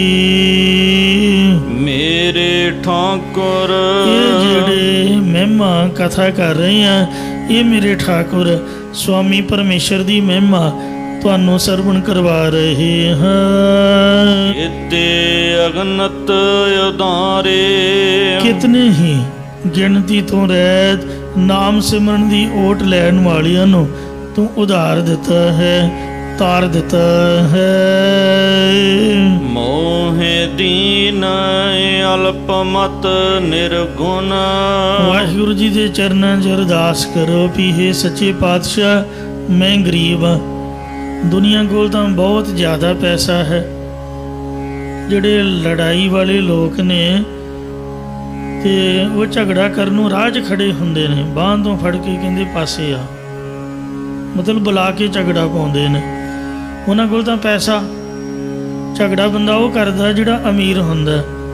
ਗਰੀਬ ਬੰਦੇ ਨੇ ਕੀ ਝਗੜਾ ਕਰਨਾ, ਕਿਉਂਕਿ ਜਿੱਤਦਾ ਹੀ ਅਮੀਰ ਬੰਦਾ। ਫਾਈਟ ਕਰਕੇ ਨੁਕਸਾਨ ਕਰਕੇ ਤੇ ਪੁਲਿਸ ਵਾਲਿਆਂ ਕੋਲ ਜਾ ਕੇ ਪੈਸੇ ਜਮ੍ਹਾਂ ਕਰਾ ਦਿੰਦੇ ਨੇ। ਵੀ ਮੇਰਾ ਨਾਂ ਨਹੀਂ ਆਉਣਾ ਚਾਹੀਦਾ। ਕੋਈ ਸੁਣਦਾ ਹੀ ਨਹੀਂ ਮੁੜ ਕੇ। ਜਿੱਥੋਂ ਗੱਲ ਅੱਗੇ ਠੱਪ ਜਾਏ ਫਿਰ ਗਾਂ ਵਕੀਲਾਂ ਦੇ ਜੱਜਾਂ ਨੂੰ ਪੈਸੇ ਦੇ ਕੇ ਗੱਲ ਬਦਲਾ ਦਿੰਦੇ ਨੇ। ਤੋ ਆਪਾਂ ਤਾਂ ਗਰੀਬ ਬੰਦੇ ਆ, ਆਪਾਂ ਕਿਸੇ ਨਾਲ ਝਗੜਾ ਕਰ ਹੀ ਨਹੀਂ ਸਕਦੇ ਕਿਉਂਕਿ ਸਾਡੇ ਕੋਲ ਪੈਸਾ ਨਹੀਂ ਹੈ। ਤੋ ਇਸ ਲਈ ਮਹਾਰਾਜ ਮੈਂ ਤਾਂ ਗਰੀਬ ਆ ਤੇ ਅਲਪ ਮਤ ਵੀ ਮੇਰੀ ਥੋੜ੍ਹੀ ਹੈ। ਭਾਵ ਆਤਮ ਸ਼ੈਣੀ ਮਤ ਤੋਂ ਮੈਂ ਰਹਿਤ ਹਾਂ ਤੇ ਨਿਰਗੁਣ ਸਤ ਸੰਤੋਖ ਆਦਿ ਗੁਣਾਂ ਤੋਂ ਰਹਿਤ ਹਾਂ ਜੀ। ਪਰਿਓ ਸਰਨ ਦੁਆਰੇ, ਮੈਂ ਕਿਸੇ ਨਾਲ ਮੁਕਾਬਲਾ ਨਹੀਂ ਕਰ ਸਕਦਾ। ਤੋ ਇਸ ਲਈ ਹੇ ਪਰਮੇਸ਼ਰ ਮੈਂ ਤਾਂ ਤੈਨੂੰ ਵੱਡਾ ਜਾਣ ਕੇ ਤੇਰੀ ਸਿਫਾਰਸ਼ੀ ਲਾਉਂਦਾ। ਮੈਂ ਸਾਧ ਸੰਗਤ ਰੂਪ ਦੁਆਰੇ ਦੀ ਸ਼ਰਨ ਓਟ ਦੇ ਵਿੱਚ ਪਿਆ। ਕਿਰਪਾ ਕਰਕੇ ਜਮਾਂ ਦੇ ਦੁਆਰੇ 'ਤੇ ਤਾਂ ਪੈਸਾ ਵੀ ਨਹੀਂ ਚੱਲਦਾ, ਸਿਫਾਰਿਸ਼ ਵੀ ਨਹੀਂ ਚੱਲਦੀ। ਉੱਥੇ ਤਾਂ ਤੂੰ ਹੀ ਬਚਾ ਸਕਦਾ ਹੈ। ਇੱਥੋਂ ਤਾਂ ਬੜਾ ਕੋਈ ਮਾੜਾ ਮੋਟਾ ਪੈਸੇ ਪੂਸੇ ਦੇ ਕੇ ਸਿਫਾਰਿਸ਼ ਲਾ ਕੇ ਛੁੱਟ ਜਾਊਗਾ। ਪਰ ਉਹ ਪੁਲਿਸ ਤਾਂ ਜਿਹੜੀ ਧਰਮਰਾਜੀ ਦੀ ਸੀ ਉਹ ਤਾਂ ਕਿਸੇ ਦੀ ਗੱਲ ਮੰਨਦੀ ਨਹੀਂ, ਉਹ ਬਹੁਤ ਵੱਡੀ ਹੈ। ਇਸ ਲਈ ਮਹਾਰਾਜ ਇੱਥੇ ਵੀ ਰੱਖਿਆ ਕਰੋ ਜੀ ਤੇ ਜਮਾਂ ਤੋਂ ਵੀ ਕਿਰਪਾ ਕਰਕੇ ਮੇਰੀ ਰੱਖਿਆ ਕਰੋ ਮਹਾਰਾਜ। ਰਹਾਉ ਵਿਸ਼ਰਾਮ ਦੇ ਕੇ ਅੱਗੇ ਫਰਮਾਨ ਕਰਦੇ ਹਨ। ਬਾਲਮੀਕ ਸੁਪਚਾਰੋ ਤਰਿਓ, ਸੁਪਚਾਰੋ ਨਾਮ ਹੈ ਚੰਡਾਲ ਦਾ। ਬਾਲਮੀਕ ਚੰਡਾਲ ਸੀਗਾ, ਉਹ ਵੀ ਨਾਮ ਜਪ ਕੇ ਸੰਸਾਰ ਸਮੁੰਦਰ ਤੋਂ ਤਰ ਗਿਆ ਸੀ। ਬਾਲਮੀਕ ਚੰਡਾਲ ਵੀ ਤਰ ਗਿਆ ਸੀ, ਜਿਸ ਨੂੰ ਬੁਲਾ ਕੇ ਪਾਂਡਵਾਂ ਨੇ ਆਪਣਾ ਯੱਗ ਸੰਪੂਰਨ ਕੀਤਾ ਸੀ। ਬਾਦਕ ਤਰੇ ਬੇਚਾਰੇ, ਇੱਕ ਤਾਂ ਕ੍ਰਿਸ਼ਨ ਭਗਵਾਨ ਦੇ ਤੀਰ ਮਾਰਨ ਵਾਲਾ ਬਦਕ ਸੀਗਾ, ਦੂਜਾ ਚਤੁਰਭੁਜੀ ਜਾਨਵਰ ਨੂੰ ਪਕੜਨ ਵਾਲਾ ਲੋਧੀ ਨਾਮ ਦਾ ਬਦਕ ਸ਼ਿਕਾਰੀ। ਇਹ ਵਿਚਾਰੇ ਦੋਵੇਂ ਹੀ ਸ਼ਿਕਾਰੀ ਵੀ ਤਰ ਗਏ। ਵੇਖੋ ਜੀਵ ਘਾਤ ਕਰਨ ਵਾਲੇ ਇਹ ਸਾਰੇ ਵਿਚਾਰੇ ਗਰੀਬ ਤਰ ਗਏ ਨੇ। ਇੱਕ ਤ੍ਰੇਤੇ ਯੁੱਗ ਵਿੱਚ ਵਾਲਮੀਕ ਜੀ ਹੋਏ ਨੇ, ਜਿਨ੍ਹਾਂ ਨੇ ਸ੍ਰੀ ਰਾਮਚੰਦਰ ਜੀ ਦੇ ਜਨਮ ਤੋਂ 10,000 ਸਾਲ ਪਹਿਲਾਂ ਹੀ ਰਮਾਇਣ ਲਿਖ ਦਿੱਤੀ ਸੀ। ਇਹ ਵਾਲਮੀਕ ਮਹਾਂਪੁਰਖ ਹੋਏ ਨੇ ਰਮਾਇਣ ਲਿਖਣ ਵਾਲੇ। ਤੇ ਜਿਨ੍ਹਾਂ ਦੀ ਇੱਥੇ ਗੱਲ ਆਈ ਹੈ ਚੰਡਾਲ ਵਾਲਮੀਕ, ਇਹ ਉਹ ਵਾਲਾ ਵਾਲਮੀਕ ਨਹੀਂ ਜਿਹਨੇ ਰਮਾਇਣ ਲਿਖੀ ਹੈ ਰਾਮਚੰਦਰ ਦੇ ਜਨਮ ਤੋਂ ਪਹਿਲਾਂ। ਇਹ ਵਾਲਮੀਕ ਵੱਖਰਾ ਹੋਇਆ, ਚੰਡਾਲ ਹੋਇਆ ਹੈ। ਕਈ ਅਨਭੋਲੀ ਪ੍ਰਚਾਰਕ ਵਾਲਮੀਕਾਂ ਨੂੰ ਆਪਦੇ ਮਗਰ ਪਾ ਲੈਂਦੇ ਨੇ, ਉਹ ਅੱਗਾ ਪਿੱਛਾ ਨਹੀਂ ਵਹਿੰਦੇ। ਉਹ ਕਹਿੰਦੇ ਤੁਸੀਂ ਸਾਡੇ ਬਾਬਿਆਂ ਨੂੰ ਚੰਡਾਲ ਕਿਉਂ ਆਖਿਆ। ਤੋ ਇਸ ਵਾਸਤੇ ਪ੍ਰਚਾਰਕ ਵੀਰਾਂ ਨੂੰ ਇਹ ਖਿਆਲ ਕਰਨਾ ਚਾਹੀਦਾ ਤੇ ਨਾਲ ਹੀ ਬੋਲ ਦੇਣਾ ਚਾਹੀਦਾ ਵੀ ਤੁਹਾਡੇ ਬਾਬੇ ਨੂੰ ਆਪਾਂ ਕੁਝ ਨਹੀਂ ਆਖਿਆ, ਉਹ ਤਾਂ ਮਹਾਂਪੁਰਖ ਸੀ, ਬ੍ਰਹਮ ਗਿਆਨੀ ਸੀ ਜਿਨ੍ਹਾਂ ਰਮਾਇਣ ਲਿਖੀ। ਆਪਾਂ ਤਾਂ ਚੰਡਾਲ ਵਾਲਮੀਕ ਦੀ ਸਾਖੀ ਵਿਚਾਰ ਰਹੇ ਹਾਂ, ਕਿਉਂਕਿ ਗੁਰੂ ਅਰਜਨ ਸਾਹਿਬ ਨੇ ਨਾਲ ਸੁਪਚਾਰੋ ਚੰਡਾਲ ਅੱਖਰ ਲਿਖਿਆ ਹੈ। ਉਹ ਵਾਲਮੀਕ ਬ੍ਰਹਮ ਗਿਆਨੀ ਸੀਗਾ, ਇਹ ਚੰਡਾਲ ਦੀ ਗੱਲ ਕਰਨ ਲੱਗੇ ਹਾਂ ਤੁਹਾਡੇ ਨਾਲ। ਜਿਹੜੇ ਵਾਲਮੀਕੀ ਜਿਹਨੂੰ ਮੰਨਦੇ ਨੇ ਉਹਨਾਂ ਦੀ ਸਾਖੀ ਨਹੀਂ ਆਪਾਂ ਸੁਣਾ ਰਹੇ, ਇਹ ਚੰਡਾਲ ਦੀ ਹੈ। ਇਹ ਕਥਾ ਦੁਆਪਰ ਯੁੱਗ ਦੀ ਹੈ, ਉਹ ਤ੍ਰੇਤੇ 'ਚ ਹੋਇਆ ਵਾਲਮੀਕ। ਸੋ ਦੁਆਪਰ ਯੁੱਗ ਦੇ ਵਿੱਚ ਇਹ ਵਾਲਮੀਕ ਚੰਡਾਲ ਹੋਇਆ। ਇਹ ਇਸ ਘਰ ਦੇ ਵਿੱਚ ਜਨਮਿਆ ਜਿਹਨੂੰ ਉਸ ਸਮੇਂ ਵਿੱਚ ਧਰਮ ਦੇ ਆਗੂ ਬ੍ਰਾਹਮਣ ਨੀਚ ਅਤੇ ਅਪਵਿੱਤਰ ਮੰਨਦੇ ਸਨ। ਭਾਵੇਂ ਇਸ ਵਾਲਮੀਕ ਦਾ ਪਹਿਲਾ ਜਨਮ ਕਿਸੇ ਤਰ੍ਹਾਂ ਦਾ ਵੀ ਸੀਗਾ, ਤੇ ਪਰ ਜਦ ਮਹਾਂਪੁਰਖਾਂ ਦਾ ਮਿਲਾਪ ਹੋਇਆ ਜਿਨ੍ਹਾਂ ਨੂੰ ਧਨ ਦੇ ਬਦਲੇ ਮਾਰਨ ਲੱਗਾ ਸੀ, ਉਹਨਾਂ ਦੇ ਕਹਿਣ ਦੇ ਕਿ ਜਿਸ ਪਰਿਵਾਰ ਬਦਲੇ ਤੂੰ ਇੰਨੇ ਪਾਪ ਕਰਦਾ ਹੈ ਉਹ ਅੰਤ ਦੇ ਸਮੇਂ ਤੇਰਾ ਸਾਥ ਨਹੀਂ ਦੇਣਗੇ। ਜਦ ਪਰਿਵਾਰ ਨੂੰ ਪੁੱਛਿਆ ਤਾਂ ਉਹਨਾਂ ਸਾਰਿਆਂ ਨੇ ਸਾਫ਼-ਸਾਫ਼ ਕਹਿ ਦਿੱਤਾ, ਕੋਈ ਨਾ ਬੇਲੀ ਕਰਦੇ ਝਾੜਾ। ਸਭ ਹੱਥ ਝਾੜ ਕੇ ਪਾਸੇ ਹੋ ਗਏ। ਕਹਿੰਦੇ ਅਸੀਂ ਤੇਰੇ ਬੇਲੀ ਕਿਵੇਂ ਬਣਾਂਗੇ, ਅੱਜ ਤਾਂ ਤੇਰੇ ਬਦਲੇ ਪਰਲੋਕ 'ਚ ਸਜ਼ਾ ਨਹੀਂ ਭੁਗਤ ਸਕਦੇ। ਇਹ ਤੇਰਾ ਫਰਜ਼ ਹੈ ਸਾਨੂੰ ਪਾਲਣਾ, ਜਿਵੇਂ ਮਰਜ਼ੀ ਪਾਲ। ਮਾਂ ਪਿਓ ਕਹਿਣ ਲੱਗੇ ਜਦ ਤੂੰ ਛੋਟਾ ਸੀ ਅਸੀਂ ਤੇਰੇ ਮੂੰਹ 'ਚ ਬੁਰਕੀਆਂ ਪਾਈਆਂ, ਤੇ ਹੁਣ ਅਸੀਂ ਬਜ਼ੁਰਗ ਹੋ ਗਏ ਹਾਂ, ਜਿੱਥੋਂ ਮਰਜ਼ੀ ਲਿਆ ਕੇ ਖਵਾ। ਜਿਹੜੀ ਘਰ ਵਾਲੀ ਉਹ ਕਹਿਣ ਲੱਗੀ ਮੇਰੇ ਮਾਪਿਆਂ ਨੇ ਮੈਨੂੰ ਤੇਰੇ ਲੜ ਲਾਇਆ, ਬੀਬੀ ਦਾ ਕੰਮ ਤਾਂ ਘਰ ਦਾ ਕੰਮ ਸਾਂਭਣਾ, ਬੱਚੇ ਸਾਂਭਣੇ ਹੁੰਦਾ, ਤੇ ਬੰਦੇ ਦਾ ਕੰਮ ਹੁੰਦਾ ਬਾਹਰੋਂ ਕਮਾਈ ਕਰਕੇ ਘਰ ਵਿੱਚ ਲਿਆਉਣੀ, ਲੋੜ ਪੂਰੀ ਕਰਨੀ ਘਰ ਦੀ, ਪਰਿਵਾਰ ਦੀ। ਤੂੰ ਜਿੱਥੋਂ ਮਰਜ਼ੀ ਖਵਾ। ਧੀਆਂ ਪੁੱਤ ਕਹਿਣ ਲੱਗੇ ਵੀ ਵੇਖ, ਆਪਾਂ ਅਜੇ ਤਾਂ ਛੋਟੇ, ਤੇ ਜਦੋਂ ਵੱਡੇ ਹੋਵਾਂਗੇ ਉਦੋਂ ਫਿਰ ਅਸੀਂ ਆਪ ਦਾ ਫਰਜ਼ ਨਿਭਾਵਾਂਗੇ। ਬੱਚੇ ਜੰਮਣ ਦਾ ਕੀ ਅਧਿਕਾਰ ਜੇ ਬੱਚਿਆਂ ਦੀ ਪਾਲਣਾ ਹੀ ਨਹੀਂ ਕਰ ਸਕਦੇ ਜਾਂ ਉਹਨਾਂ ਨੂੰ ਪੜ੍ਹਾ ਹੀ ਨਹੀਂ ਸਕਦੇ? ਜੰਮ ਕੇ ਸੜਕ 'ਤੇ ਸੁੱਟ ਦੇਣਾ ਮੰਗਦੇ ਰਹੋ। ਉਹਨਾਂ ਲੋਕਾਂ ਨੂੰ ਬਕਾਇਦਾ ਜੇਲ੍ਹ ਹੋਣੀ ਚਾਹੀਦੀ ਹੈ, ਗੌਰਮੈਂਟ ਵੱਲੋਂ ਸਜ਼ਾ ਹੋਣੀ ਚਾਹੀਦੀ ਹੈ ਵੀ ਤੁਸੀਂ ਬੱਚੇ ਜੰਮੇ ਕਿਉਂ? ਜੇ ਤੁਸੀਂ ਪੜ੍ਹਾ ਨਹੀਂ ਸਕਦੇ, ਇਹਨਾਂ ਨੂੰ ਖਾਣ ਨੂੰ ਨਹੀਂ ਦੇ ਸਕਦੇ, ਫਿਰ ਇਹਨਾਂ ਨੂੰ ਜੰਮਿਆ ਕਿਉਂ? ਉਹ ਬੰਦਾ ਸਜ਼ਾ ਦਾ ਹੱਕਦਾਰ ਹੈ। ਕਦੀ ਕਿਸੇ ਕੋਲ ਹੱਥ ਅੱਡਣਾ, ਕਦੀ ਕਿਸੇ ਕੋਲ ਤਰਲਾ ਮਾਰਨਾ, ਇਹ ਕੋਈ ਗੱਲ ਥੋੜ੍ਹਾ। ਦੇਸ਼ ਦੇ ਵਿੱਚ ਗਰੀਬੀ ਵਧਾਈ ਜਾਣੀ, ਮੈਨੂੰ ਮਾਫ ਕਰਨਾ, ਅਨਪੜ੍ਹ ਦੁਨੀਆ ਨੇ ਗਰੀਬੀ ਵਧਾਈ ਹੋਈ ਹੈ, ਕਿਸੇ ਦਾ ਕਸੂਰ ਨਹੀਂ। ਐਵੇਂ ਗਾਲੀ ਗਲੋਚ ਕਰੀ ਜਾਓ ਵੀ ਮੋਦੀ ਮਾੜਾ ਤੇ ਫਲਾਣਾ ਮਾੜਾ। ਸਰਕਾਰਾਂ ਦਾ ਤਾਂ ਕੰਮ ਹੀ ਇਸ ਤਰ੍ਹਾਂ ਹੁੰਦਾ, ਲੁੱਟੂ ਟੋਲਾ ਲੁੱਟ ਕੇ ਖਾਣਾ। ਆਪਦਾ ਘਰ ਪਰਿਵਾਰ ਵੇਖਣਾ ਚਾਹੀਦਾ ਵੀ ਸਾਡੀ ਸਮਰੱਥਾ ਕਿੰਨੀ ਹੈ। ਤੇ ਇਸ ਵਾਸਤੇ ਬੱਚਿਆਂ ਦੀ ਪੜ੍ਹਾਈ ਸਰਕਾਰ ਨੇ ਸਗੋਂ ਕੰਪਲਸਰੀ ਕੀਤੀ ਹੋਈ ਹੈ, 8ਵੀਂ ਤੱਕ ਫ੍ਰੀ ਕੀਤੀ ਹੋਈ ਹੈ। ਤੇ ਇਸ ਲਈ ਜੇ ਫਿਰ ਵੀ ਬੰਦਾ ਗਾਫਲਤਾਈ ਕਰੇ, ਫਿਰ ਤਾਂ ਉਹਨੂੰ ਜੇਲ੍ਹ ਹੋਣੀ ਚਾਹੀਦੀ ਹੈ। ਤੇ ਇਸ ਲਈ ਬੱਚਿਆਂ ਨੇ ਆਖਿਆ ਵੀ ਤੇਰਾ ਫਰਜ਼ ਹੈ ਭਾਈ, ਜਿੱਥੋਂ ਮਰਜ਼ੀ ਖਵਾ। ਜਦੋਂ ਇਸ ਤਰ੍ਹਾਂ ਜਵਾਬ ਮਿਲਿਆ ਤੇ ਪਤਾ ਚੱਲ ਗਿਆ ਕਿ ਆਪੋ ਆਪਣੇ ਕਰਮਾਂ ਦਾ ਲੇਖਾ ਜੋਖਾ ਭੁਗਤਣਾ ਪੈਣਾ, ਕੋਈ ਕਿਸੇ ਦੀ ਸਹਾਇਤਾ ਨਹੀਂ ਕਰਦਾ। ਫਿਰ ਵਾਪਸ ਉਹਨਾਂ ਮਹਾਂਪੁਰਖਾਂ ਕੋਲ ਆਇਆ ਤੇ ਖਿਮਾ ਮੰਗੀ ਅਤੇ ਉਪਦੇਸ਼ ਦੀ ਯਾਚਨਾ ਕੀਤੀ।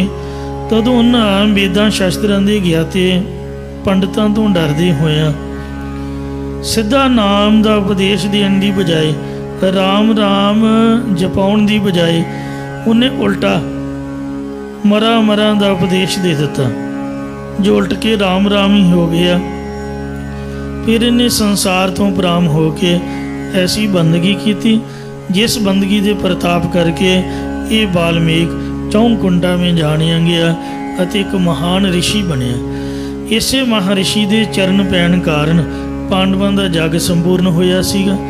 ਜਦੋਂ ਪਾਂਡਵਾਂ ਦੇ ਕੋਲ ਇਹ ਨਹੀਂ ਮੰਨਿਆ, ਕਹਿੰਦਾ ਵੀ ਮੈਨੂੰ 100 ਸਮੇਂ ਜੱਗ ਦਾ ਫਲ ਦਿਓ। ਉਹ ਕਹਿਣ ਲੱਗੇ ਕਿ ਜੱਗ ਤਾਂ ਇੱਕ ਪੂਰਾ ਨਹੀਂ ਹੋ ਰਿਹਾ, ਉਹਨੇ ਵਕਤ 'ਚ ਪਾਇਆ ਹੋਇਆ, ਤੈਨੂੰ ਆਪਾਂ 100 ਦਾ ਕਿੱਥੋਂ ਫਲ ਦੇ ਦਈਏ।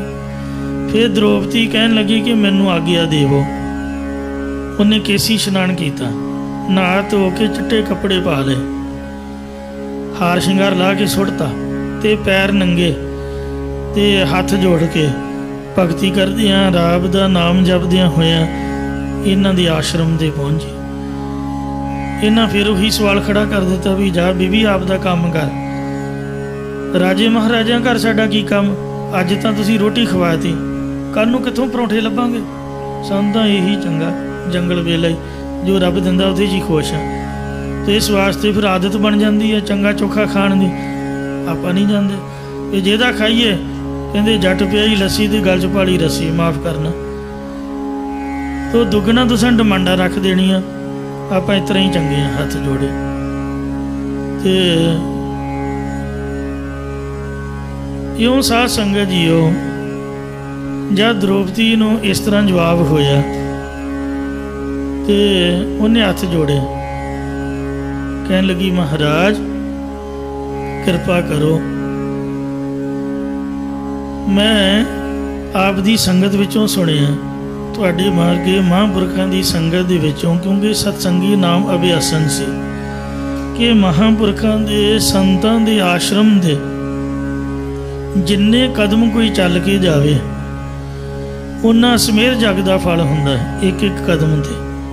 ਭਾਈ ਗੁਰਦਾਸ ਜੀ ਨੇ ਵੀ ਲਿਖਿਆ ਕਬਿਤ ਸਵਈਆਂ ਵਿੱਚ, ਗੁਰੂ ਭਨਿਓ ਸਤ ਸੰਗਤ ਜਾਤੇ। ਆਪਾਂ ਇਹ ਨਹੀਂ ਸੋਚਣਾ ਵੀ ਆਪਾਂ ਕਥਾ ਸੁਣਨ ਆਏ ਹਾਂ, ਇਹੋ ਜਿਹੀ ਕਥਾ ਇਹਦੇ ਨਾਲੋਂ 1000 ਗੁਣਾ ਵਧੀਆ ਕਥਾ ਤੁਸੀਂ ਆਪ ਦੇ ਘਰ ਬੈਠੇ। ਅੱਜ ਕੱਲ੍ਹ YouTube ਦਾ ਜ਼ਮਾਨਾ, ਨੈੱਟ ਦਾ ਜ਼ਮਾਨਾ, ਫੋਨ ਤੇ TV ਦੀ ਵੀ ਨਹੀਂ ਲੋੜ। ਸੱਚਖੰਡ ਹਰਿਮੰਦਰ ਸਾਹਿਬ ਮੰਜੀ ਸਾਹਿਬ ਤੋਂ ਕਿੰਨੀ ਚੜ੍ਹਦੀ ਕਲਾ ਸਹਿਤ ਵਿਆਖਿਆ, ਯਾਨੀ ਕਿ ਸੁੱਖ ਸਹੂਲਤਾਂ ਨੇ ਸਾਇੰਸ ਦੀਆਂ ਆਪਾਂ ਆਪਦੇ ਆਸਨ ਤੇ ਬੈਠੇ ਹੋਏ ਚੱਲ ਕੇ ਆਉਣ ਦਾ ਕਸ਼ਟ ਕਰਨ ਦੀ ਤੇ ਚੌਂਕੜਾ ਮਾਰ ਕੇ ਬੈਠਣ ਦੀ ਕਸ਼ਟ ਦੀ ਜ਼ਰੂਰਤ ਹੀ ਨਹੀਂ।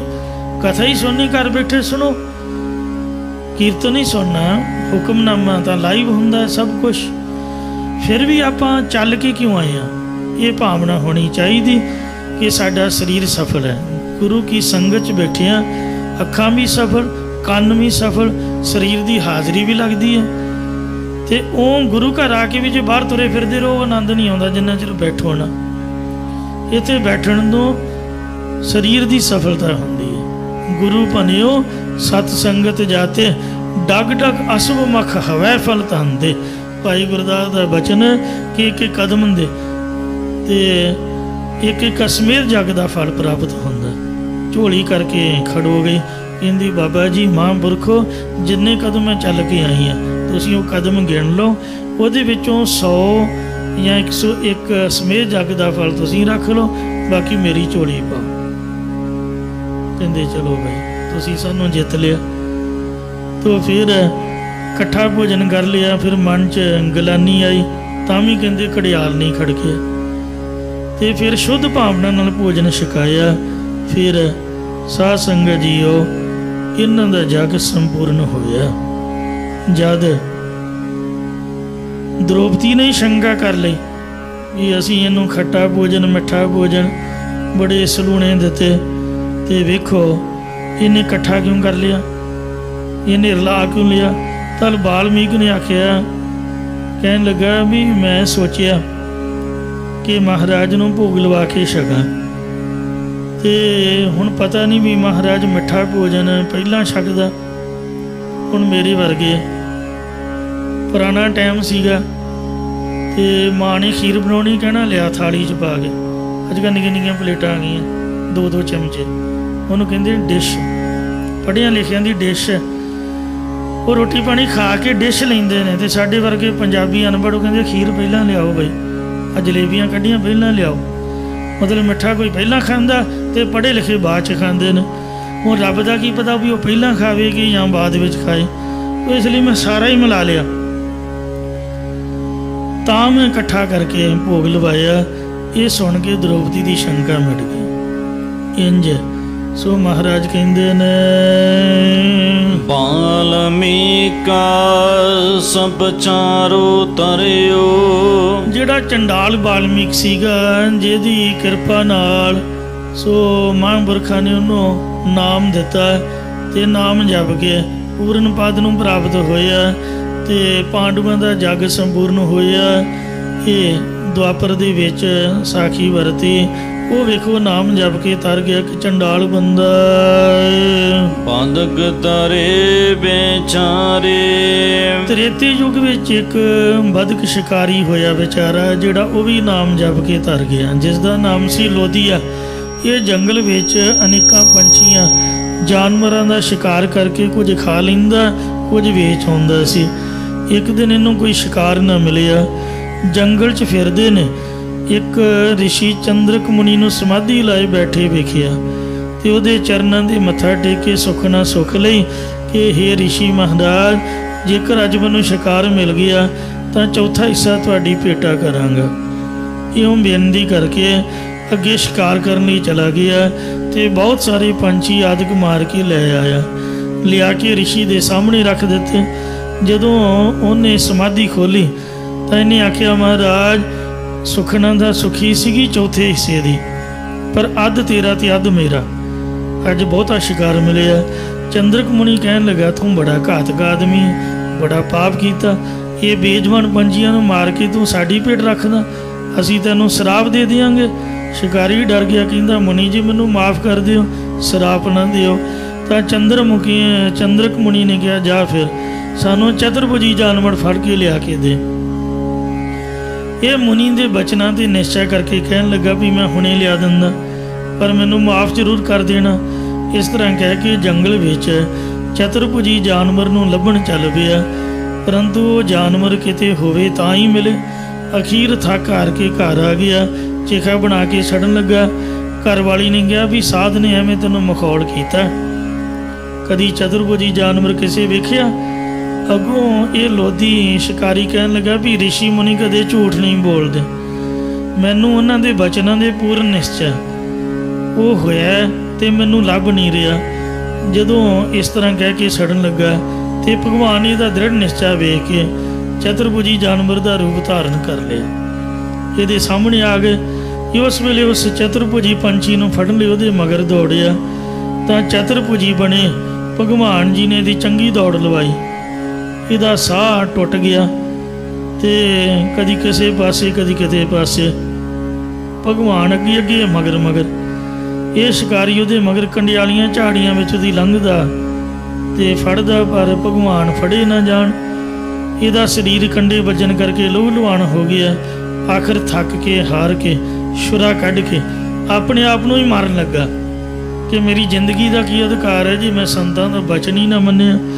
ਚਤੁਰਭੁਜੀ ਪੰਛੀ ਬਣੇ ਭਗਵਾਨ ਆਪ ਹੀ ਇੱਕ ਝਾੜੀ ਚੜ੍ਹ ਕੇ ਖਲੋ ਗਏ। ਇਹਨੇ ਝਾਟੀ ਜਾ ਕੇ ਪਕੜ ਲਿਆ ਤੇ ਮੋਢੇ ਤੇ ਚੁੱਕ ਕੇ ਰਿਸ਼ੀ ਦੇ ਕੋਲ ਲਿਆਂਦਾ ਤੇ ਕਿਹਾ, ਮੁਨੀ ਜੀ ਜੋ ਆਪਨੇ ਕਿਹਾ ਸੀ ਵੇਖੋ ਤਾਂ ਭਲਾ ਇਹੀ ਚਤੁਰਭੁਜੀ ਜਾਨਵਰ ਹੈ। ਰਿਸ਼ੀ ਜੀ ਬੜੇ ਪ੍ਰਸੰਨ ਹੋਏ, ਕਹਿਣ ਲੱਗੇ ਕਿ ਤੂੰ ਅੱਜ ਪਰਮੇਸ਼ਰ ਦੇ ਦਰਸ਼ਨ ਕਰਵਾ ਦਿੱਤੇ ਸੱਚਮੁੱਚ।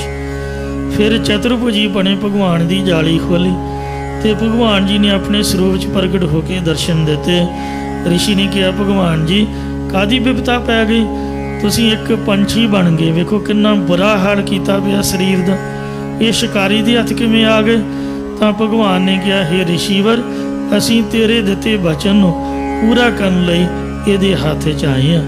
ਉਸ ਵੇਲੇ ਵਿਆਦ ਨੂੰ ਸਮਝ ਪਈ ਕਿ ਤੁਸੀਂ ਤਾਂ ਭਗਵਾਨ ਨੂੰ ਮੈਨੂੰ ਮੁਆਫ ਕਰ ਦਿਓ ਤੇ ਮੇਰਾ ਉਧਾਰ ਕਰੋ। ਤਾਂ ਭਗਵਾਨ ਨੇ ਕਿਹਾ, ਹੁਣ ਤੂੰ ਤਪ ਕਰ। ਅੱਗੇ ਕਲਯੁਗ ਦੇ ਸਮੇਂ 'ਚ ਖੁਦ ਨਿਰੰਕਾਰ ਆਪ ਸਰੂਪ ਧਾਰਨ ਕਰਕੇ ਸ੍ਰੀ ਗੁਰੂ ਨਾਨਕ ਦੇਵ ਦੇ ਰੂਪ 'ਚ ਪ੍ਰਗਟ ਹੋਣਗੇ। ਉਹਨਾਂ ਦੀ 10ਵੀਂ ਜੋਤ ਸ੍ਰੀ ਗੁਰੂ ਗੋਬਿੰਦ ਸਿੰਘ ਸਾਹਿਬ ਜੀ ਤੇਰਾ ਉਧਾਰ ਕਰੇਗਾ। ਸੋ ਇਹੀ ਬਦਕ ਕਲਯੁਗ ਦੇ ਵਿੱਚ ਜਗਨਨਾਥਪੁਰੀ ਵਿੱਚ ਪਿਆਰੇ ਹਿੰਮਤ ਰਾਏ ਦੇ ਸਰੂਪ ਦੇ ਵਿੱਚ ਪ੍ਰਗਟ ਹੋਇਆ ਤੇ ਸ੍ਰੀ ਅਨੰਦਪੁਰ ਸਾਹਿਬ ਜੀ ਵਿਖੇ ਪੰਜਾਂ ਪਿਆਰਿਆਂ ਦੇ ਰੂਪ ਦੇ ਵਿੱਚ ਕਲਗੀਧਰ ਪਾਤਸ਼ਾਹ ਜੀ ਨੂੰ ਸੀਸ ਭੇਟਾ ਰੱਖ ਕੇ ਤੇ ਪਿਆਰੇ ਹਿੰਮਤ ਸਿੰਘ ਜੀ ਦੇ ਸਰੂਪ ਦੇ ਵਿੱਚ ਪੰਜ ਪਿਆਰਾ ਸਿੰਘ ਸਜਿਆ ਤੇ ਸਤਿਗੁਰੂ ਮਹਾਰਾਜ ਦੀਆਂ ਖੁਸ਼ੀਆਂ ਪ੍ਰਾਪਤ ਕੀਤੀਆਂ। ਇੰਜ ਸਾਧ ਸੰਗਤ ਜੀਓ, ਵਾਹਿਗੁਰੂ ਜੀ ਦਾ ਨਾਮ ਜਪਣ ਤੋਂ ਪੂਰਨ ਕਿਰਪਾ ਹੁੰਦੀ ਹੈ। ਵਾਲਮੀਕਾ ਸੁਪਚਾਰੋ ਤਰਿਓ, ਬਾਦਕ ਤਰੇ ਵਿਚਾਰੇ। ਜਿਹੜਾ ਵਾਲਮੀਕ ਚੰਡਾਲ ਉਹ ਵੀ ਨਾਮ ਜਪ ਕੇ ਤਰ ਗਿਆ ਤੇ ਜਿਹੜਾ ਬਦਕ ਸ਼ਿਕਾਰੀ ਸੀ ਜਿਸ ਨੇ ਭਗਵਾਨ ਕ੍ਰਿਸ਼ਨ ਜੀ ਦੇ ਪੈਰਾਂ ਵਿੱਚ ਤੀਰ ਮਾਰਿਆ ਚਰਨਾਂ ਦੇ ਵਿੱਚ, ਉਹ ਵੀ ਵੇਖੋ ਵਾਹਿਗੁਰੂ ਦੀ ਕਿਰਪਾ ਦੇ ਨਾਲ ਉਹ ਤਰ ਗਿਆ। ਜਿਸ ਵੇਲੇ 56 ਕਰੋੜ ਆਦਮਾਂ ਦੀ ਆਪੋ ਵਿੱਚ ਦੀ ਜੰਗ ਹੋਣ ਕਰਕੇ ਉਹ ਸਾਰੇ ਸਮਾਪਤ ਹੋ ਗਏ। ਉਸ ਵੇਲੇ ਭਗਵਾਨ ਕ੍ਰਿਸ਼ਨ ਜੀ ਉਦਾਸ ਹੋ ਕੇ ਸੋਮ ਤੀਰਥ ਪ੍ਰਭਾਸ ਵਾਲੇ ਅਸਥਾਨ ਉੱਪਰ ਜਾ ਕੇ ਗੋਡੇ ਦੇ ਉੱਪਰ ਪੈਰ ਰੱਖ ਕੇ ਸੌਂ ਗਏ। ਉਹਨਾਂ ਦੇ ਪੈਰਾਂ ਵਿੱਚ ਜੋ ਪਦਮ ਸੀ ਉਹ ਤਾਰੀ ਵਾਂਗ ਲਿਸ਼ਕਾਰੀ ਮਾਰਦਾ ਸੀ। ਉਧਰੋਂ ਇੱਕ ਬਦਕ ਸ਼ਿਕਾਰੀ ਕਿਸੇ ਸ਼ਿਕਾਰ ਦੀ ਭਾਲ ਵਿੱਚ ਜੰਗਲ ਵਿੱਚ ਫਿਰਦਾ ਪਿਆ ਸੀ ਤਾਂ ਉਸ ਨੂੰ ਕ੍ਰਿਸ਼ਨ ਜੀ ਦੇ ਚਰਨਾਂ ਦਾ ਲਿਸ਼ਕਦਾ ਹੋਇਆ ਪਦਮ ਇੱਕ ਹਰਨ ਦੀ ਅੱਖ ਵਰਗਾ ਦਿਸਿਆ। ਉਹਨੇ ਨਿਸ਼ਾਨਾ ਮਿਣ ਕੇ ਤੀਰ ਮਾਰ ਦਿੱਤਾ ਜੋ ਭਗਵਾਨ ਕ੍ਰਿਸ਼ਨ ਦੇ ਪੈਰਾਂ 'ਚ ਜਾ ਵੱਜਾ। ਜਦੋਂ ਬਦਕ ਨੇ ਉੱਥੇ ਜਾ ਕੇ ਵੇਖਿਆ ਤਾਂ ਭਗਵਾਨ ਕ੍ਰਿਸ਼ਨ ਜੀ ਦਾ ਮੁਖ ਵੇਖ ਕੇ ਉੱਚੀ ਉੱਚੀ ਰੋਣ ਲੱਗ ਪਿਆ। ਕਹਿਣ ਲੱਗਾ ਕਿ ਮੇਰੇ ਕੋਲੋਂ ਬਹੁਤ ਅਨਰਥ ਹੋ ਗਿਆ ਹੈ। ਭਗਵਾਨ ਜੀ ਨੇ ਉਸ ਨੂੰ ਗਲ ਨਾਲ ਲਾ ਲਿਆ ਅਤੇ ਕਿਹਾ ਕਿ ਵਿਧਾਨ ਹੀ ਇਸ ਤਰ੍ਹਾਂ ਹੋਣਾ ਸੀ, ਕਿਉਂਕਿ ਤੂੰ ਪਿਛਲੇ ਜਨਮ ਤ੍ਰੇਤੀ ਯੁੱਗ ਵਿੱਚ ਬਾਲੀ ਸੀ। ਤੇ ਅਸੀਂ ਭਗਵਾਨ ਰਾਮਚੰਦਰ ਜੀ ਦੇ ਰੂਪ ਦੇ ਵਿੱਚ ਸੀ। ਉਸ ਵੇਲੇ ਅਸੀਂ ਸੁਗਰੀਵ ਦੀ ਮਦਦ ਲਈ ਤੇਰੇ ਲੋਕੇ ਤੀਰ ਮਾਰਿਆ ਸੀ, ਕਿਉਂਕਿ ਤੂੰ ਦੇਵਤਿਆਂ ਕੋਲੋਂ ਵਰ ਲਿਆ ਹੋਇਆ ਸੀ ਕਿ ਜੋ ਵੀ ਤੇਰੇ ਨਾਲ ਜੰਗ ਕਰੇਗਾ ਉਸ ਦਾ ਅੱਧਾ ਬਲ ਮੇਰੇ ਵਿੱਚ ਆ ਜਾਏ। ਇਉਂ ਅਸੀਂ ਲੋਕੇ ਤੇਰੇ ਤੀਰ ਮਾਰਿਆ ਸੀ ਤੇ ਉਸ ਵੇਲੇ ਤੂੰ ਇਹ ਸੰਕਲਪ ਕੀਤਾ ਸੀ ਕਿ ਜਿਸ ਨੇ ਮੇਰੇ ਤੀਰ ਮਾਰਿਆ ਉਹਨੂੰ ਮੈਂ ਵੀ ਉਸੇ ਤਰ੍ਹਾਂ ਹੀ ਮਾਰਾਂ। ਉਸੇ ਸੰਕਲਪ ਕਰਕੇ ਤੈਨੂੰ ਹੁਣ ਬਦਕ ਦਾ ਰੂਪ ਮਿਲਿਆ ਤੇ ਤੂੰ ਸਾਡੇ ਤੀਰ ਮਾਰ ਕੇ ਆਪਣਾ ਸੰਕਲਪ ਪੂਰਾ ਕੀਤਾ ਹੈ। ਇੰਜ ਭਗਵਾਨ ਨੇ ਸ਼ਿਕਾਰੀ ਦੀ ਸਾਰੀ ਔਗਣ ਕੱਟ ਕੇ ਉਸ ਨੂੰ ਮੁਕਤ ਕਰ ਦਿੱਤਾ। ਇਹ ਸਾਰੇ ਪ੍ਰਸੰਗ ਨੂੰ ਭਾਈ ਸਾਹਿਬ ਭਾਈ ਗੁਰਦਾਸ ਸਾਹਿਬ ਜੀ ਆਪਣੀਆਂ ਵਾਰਾਂ ਦੇ ਵਿੱਚ ਇੰਜ ਬਿਆਨ ਕਰਦੇ ਹਨ। ਜਾਏ ਸੁਤਾ ਪਰਵਾਸ ਵਿੱਚ, ਪਰਵਾਸ ਤੀਰਥ ਦੇ ਉੱਪਰ ਜਾ ਕੇ ਕ੍ਰਿਸ਼ਨ ਭਗਵਾਨ ਜੀ ਗੋਡੇ ਤੇ ਲੱਤ ਰੱਖ ਕੇ ਪੈਰ ਰੱਖ ਕੇ ਸੌਂ ਗਿਆ। ਇਸ ਕਰਕੇ ਸਿਆਣੀਆਂ ਮਾਈਆਂ ਆਪਦੇ ਬੱਚਿਆਂ ਨੂੰ ਸੌਣ ਵਕਤ ਗੋਡੇ ਤੇ ਲੱਤ ਨਹੀਂ ਰੱਖਣ ਦਿੰਦੀਆਂ। ਕਈ ਤਾਂ ਗੁਰਦੁਆਰੇ ਵੀ ਆ ਕੇ ਕੁਰਸੀਆਂ ਮਾੜੀਆਂ ਮੋਟੀਆਂ ਉੱਚੀਆਂ ਟੇਬਲ ਤਾਂ ਲਾਏ ਹੁੰਦੇ ਨੇ ਹੈਂਡੀਕੈਪਾਂ ਲਈ, ਬਜ਼ੁਰਗਾਂ ਵਾਸਤੇ, ਤੇ ਉਹ ਮੇਰੇ ਵਰਗੇ ਵੀ ਨਾਲ ਨੌਜਵਾਨ ਵੀ ਮਾਈਆਂ ਬੀਬੀਆਂ ਬਜ਼ੁਰਗਾਂ ਨਾਲ ਬੈਠੀ ਗੱਲਾਂ ਮਾਰਦੇ ਹੋਣਗੇ। ਉਹ ਵੀ ਇਹ ਨਹੀਂ ਵੀ ਹੱਥ ਜੋੜ ਕੇ ਚਲੋ ਜੀ ਉੱਚੀ ਜਗ੍ਹਾ ਬੈਠੇ ਨੇ, ਸਰੀਰ ਦੀ ਢਲਿਆਈ ਕਰਕੇ ਉਹਨਾਂ ਵੀ ਗੋਡੇ 'ਤੇ ਪੈਰ ਰੱਖਿਆ ਹੋਊਗਾ ਤੇ ਪੈਰ ਪਲੋਸਦੇ ਹੋਣਗੇ, ਜਾਂ ਕਈਆਂ ਕੱਛਾਂ 'ਚ ਦਿੱਤੇ ਹੱਥ ਦਿੱਤੇ ਹੋਣਗੇ, ਇੱਕ ਦੂਜੇ ਨਾਲ ਗੱਲਾਂ ਕਰਦੇ ਹੋਣਗੇ, ਵਿੱਚ ਨੌਜਵਾਨ ਵਿੱਚ ਬਜ਼ੁਰਗ। ਪਰ ਜਿਹੜੇ ਆਪਣੇ ਆਪ ਨੂੰ ਬਜ਼ੁਰਗ ਹੈਂਡੀਕੈਪ ਮੰਨਦੇ ਨੇ, ਭਾਵੇਂ ਉਹ ਹੈਂਡੀਕੈਪ ਨਹੀਂ ਨੇ, ਸਰੀਰ ਸਹੀ ਸਲਾਮਤ ਹੈ, ਮੂੰਹ ਉਹਨਾਂ ਦੇ ਕਾਲੇ ਕੀਤੇ ਹੋਣਗੇ, ਉੱਪਰਲਾ ਸਿਰ ਵੀ ਤੇ ਦਾੜੇ ਮੁੱਛਾਂ ਵੀ। ਮਤਲਬ ਜਦ ਅਸੀਂ ਆਪਣੇ ਆਪ ਨੂੰ ਬੁੱਢੇ ਮੰਨਿਆ ਹੀ ਨਹੀਂ, ਫਿਰ ਉੱਚਾ ਬਹਿਣ ਦਾ ਅਧਿਕਾਰ ਕੀ ਕੀਤਾ? ਬੁੱਢਿਆਂ ਵਾਸਤੇ ਬਜ਼ੁਰਗਾਂ ਲਈ ਹੈਂਡੀਕੈਪਾਂ ਲਈ ਉੱਚੀ ਜਗ੍ਹਾ ਲਾਈ ਹੈ, ਝਾਟਾ ਤਾਂ ਕਾਲਾ ਕੀਤਾ ਹੋਇਆ, ਮਾਫ ਕਰਨਾ। ਮਤਲਬ 80 ਸਾਲ ਦੇ ਬਜ਼ੁਰਗ ਨੇ ਵੀ ਨਹੀਂ ਮੰਨਿਆ ਕਿ ਮੈਂ ਬੁੱਢਾ ਹੋ ਗਿਆ। ਜਵਾਨਾਂ ਵਾਂਗੀ ਲੋਕੇਸ਼ਨ ਬਣਾਉਣ ਲਈ ਮੂੰਹ ਦੇ ਕਾਲਖ ਲਾਈ ਹੋਈ ਹੈ, ਤਾਂ ਫਿਰ ਉੱਪਰ ਬੈਠਣ ਦਾ ਅਧਿਕਾਰ ਤਾਂ ਕੋਈ ਨਹੀਂ। ਜਾਂ ਤਾਂ ਮੰਨ ਲਈਏ ਕਿ ਆਪਾਂ ਬੁੱਢੇ ਹੋ ਗਏ ਹਾਂ, ਤਾਂ ਇੰਜ ਲੋਕ ਗੁਰੂ ਘਰ ਆ ਕੇ ਵੀ ਗੋਡੇ 'ਤੇ ਲੱਤ ਰੱਖ ਕੇ ਪੈਰ ਨੂੰ ਪਲੋਸਦੇ ਨੇ। ਇੰਜ ਵਿਵਰਜਿਤ ਹੈ। ਗੁਰੂ ਸਾਹਿਬ ਜੀ ਦੇ ਸਤਿਕਾਰ ਦੇ ਵਿੱਚ ਬਹੁਤ ਵੱਡਾ ਫਰਕ ਮਹਾਰਾਜ ਦੀ ਸਮਝ ਲਓ ਵੇਦ ਵੀ ਹੈ। ਅਦਬ ਦੇ ਨਾਲ, ਪੈ ਭਾਮਣੀ ਦੇ ਨਾਲ ਚੌਂਕੜਾ ਮਾਰ ਕੇ ਬੈਠਣ ਦੀ ਮਰਿਆਦਾ ਹੈ। ਹੋਏ ਇਕੱਤਰ ਮਿਲੋ ਮੇਰੇ ਭਾਈ, ਦੁਬਦਾ ਦੂਰ ਕਰੋ ਲਿਵਲਾਈ, ਹਰ ਨਾਮੇ ਕੀ ਹੋਵੋ ਜੋੜੀ, ਗੁਰਮੁਖ ਬੈਸੋ ਸਫਾ ਵਿਸ਼ਾਈ। ਭਾਈ ਸਾਹਿਬ ਕਹਿੰਦੇ ਨੇ ਵੀ ਭਗਵਾਨ ਵੇਖੋ, ਖੁਦ ਭਗਵਾਨ ਸੀਗਾ ਤੇ ਗੋਡੇ 'ਤੇ ਪੈਰ ਰੱਖਣ ਦਾ ਉਹਨੂੰ ਕਿੱਡਾ ਵੱਡਾ ਅਫਸਾਨਾ ਭੋਗਣਾ ਪਿਆ। ਗੋਡੇ ਉੱਤੇ ਪੈਰ ਪਸਾਰੇ, ਗੋਡੇ 'ਤੇ ਪੈਰ ਰੱਖ ਕੇ ਉਹ ਸੌਂ ਗਿਆ। ਚਰਨ ਕਮਲ ਵਿੱਚ ਪਦਮ ਹੈ, ਚਰਨ ਕਮਲਾਂ ਦੇ ਵਿੱਚ ਪਦਮ ਦਾ ਨਿਸ਼ਾਨ ਸੀਗਾ। ਝਿਲ ਮਿਲ ਝਲਕੈ ਵਾਂਗੀ ਤਾਰੇ, ਤਾਰੇ ਵਾਂਗ ਝਿਲਮਿਲ ਕਰ ਰਿਹਾ ਸੀ।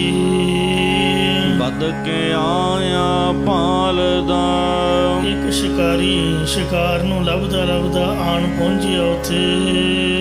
ਮਿਰਗੈ ਜਾਨ ਬਾਣ ਲੈ ਮਾਰੇ, ਉਹਨੂੰ ਹੁਣ ਕੀ ਪਤਾ ਸੀ, ਉਹਨੇ ਦੂਰੋਂ ਚਮਕਦਾ ਵੇਖਿਆ, ਉਹਨੇ ਸਮਝ ਲਿਆ ਕਿ ਹਰਨ ਦੀ ਅੱਖ ਹੈ ਉਹਦੇ ਵਿੱਚ, ਉਹਨੇ ਹਰਨ ਦੀ ਅੱਖ ਜਾਣ ਕੇ ਤੀਰ ਮਾਰ ਦਿੱਤਾ। ਦਰਸ਼ਨ ਡੇਠੋ ਸਜਾਈ ਕੈ, ਜਾ ਕੇ ਦਰਸ਼ਨ ਕੀ ਦੇਖਿਆ, ਕਰਨ ਬਲਾਵ ਕਰੇ ਪੁਕਾਰੇ। ਇਹ ਤਾਂ ਭਗਵਾਨ ਕ੍ਰਿਸ਼ਨ ਦੇ ਪੈਰ ਦਾ ਪਦਮ ਦਾ ਨਿਸ਼ਾਨ ਸੀ। ਮੁੜ ਕੇ ਕੀਰ ਨੇ ਪਾਉਣ ਲੱਗ ਪਿਆ ਤਰਲੇ ਮਿੰਨਤਾਂ, ਹਾੜੇ ਕੱਢਣ ਲੱਗ ਪਿਆ ਜੀ ਮੇਰੇ ਪਾਸੋਂ ਗਲਤੀ ਹੋ ਗਈ ਹੈ। ਗਲ ਵਿੱਚ ਲੇਤਾ ਕ੍ਰਿਸ਼ਨ ਜੀ, ਕ੍ਰਿਸ਼ਨ ਨੇ ਘੁੱਟ ਕੇ ਉਹਨੂੰ ਗਲ ਦੇ ਵਿੱਚ ਲੈ ਕੇ ਗਲਵਕੜੀ ਪਾ ਲਈ। ਅਵਗੁਣ ਕੀਤਾ ਹਰ ਨ ਚਿਤਾਰੇ, ਅਵਗੁਣ ਕੀਤੇ ਨੂੰ ਭਗਵਾਨ ਨੇ ਨਹੀਂ ਚਿਤਾਰਿਆ। ਕਰ ਕਿਰਪਾ ਸੰਤੋਖਿਆ, ਕਿਰਪਾ ਕਰਕੇ ਉਹਨੂੰ ਸੰਤੋਖ ਦਿੱਤਾ। ਪਤਿਤ ਉਦਾਰਨ ਬਿਰਧ ਵਿਚਾਰੇ, ਪਾਪੀਆਂ ਦਾ ਉਧਾਰ ਕਰਨ ਵਾਲਾ ਬਿਰਧ ਸੁਭਾਅ ਵਿਚਾਰ ਕੇ ਉਹਨੂੰ ਬਖਸ਼ ਦਿੱਤਾ।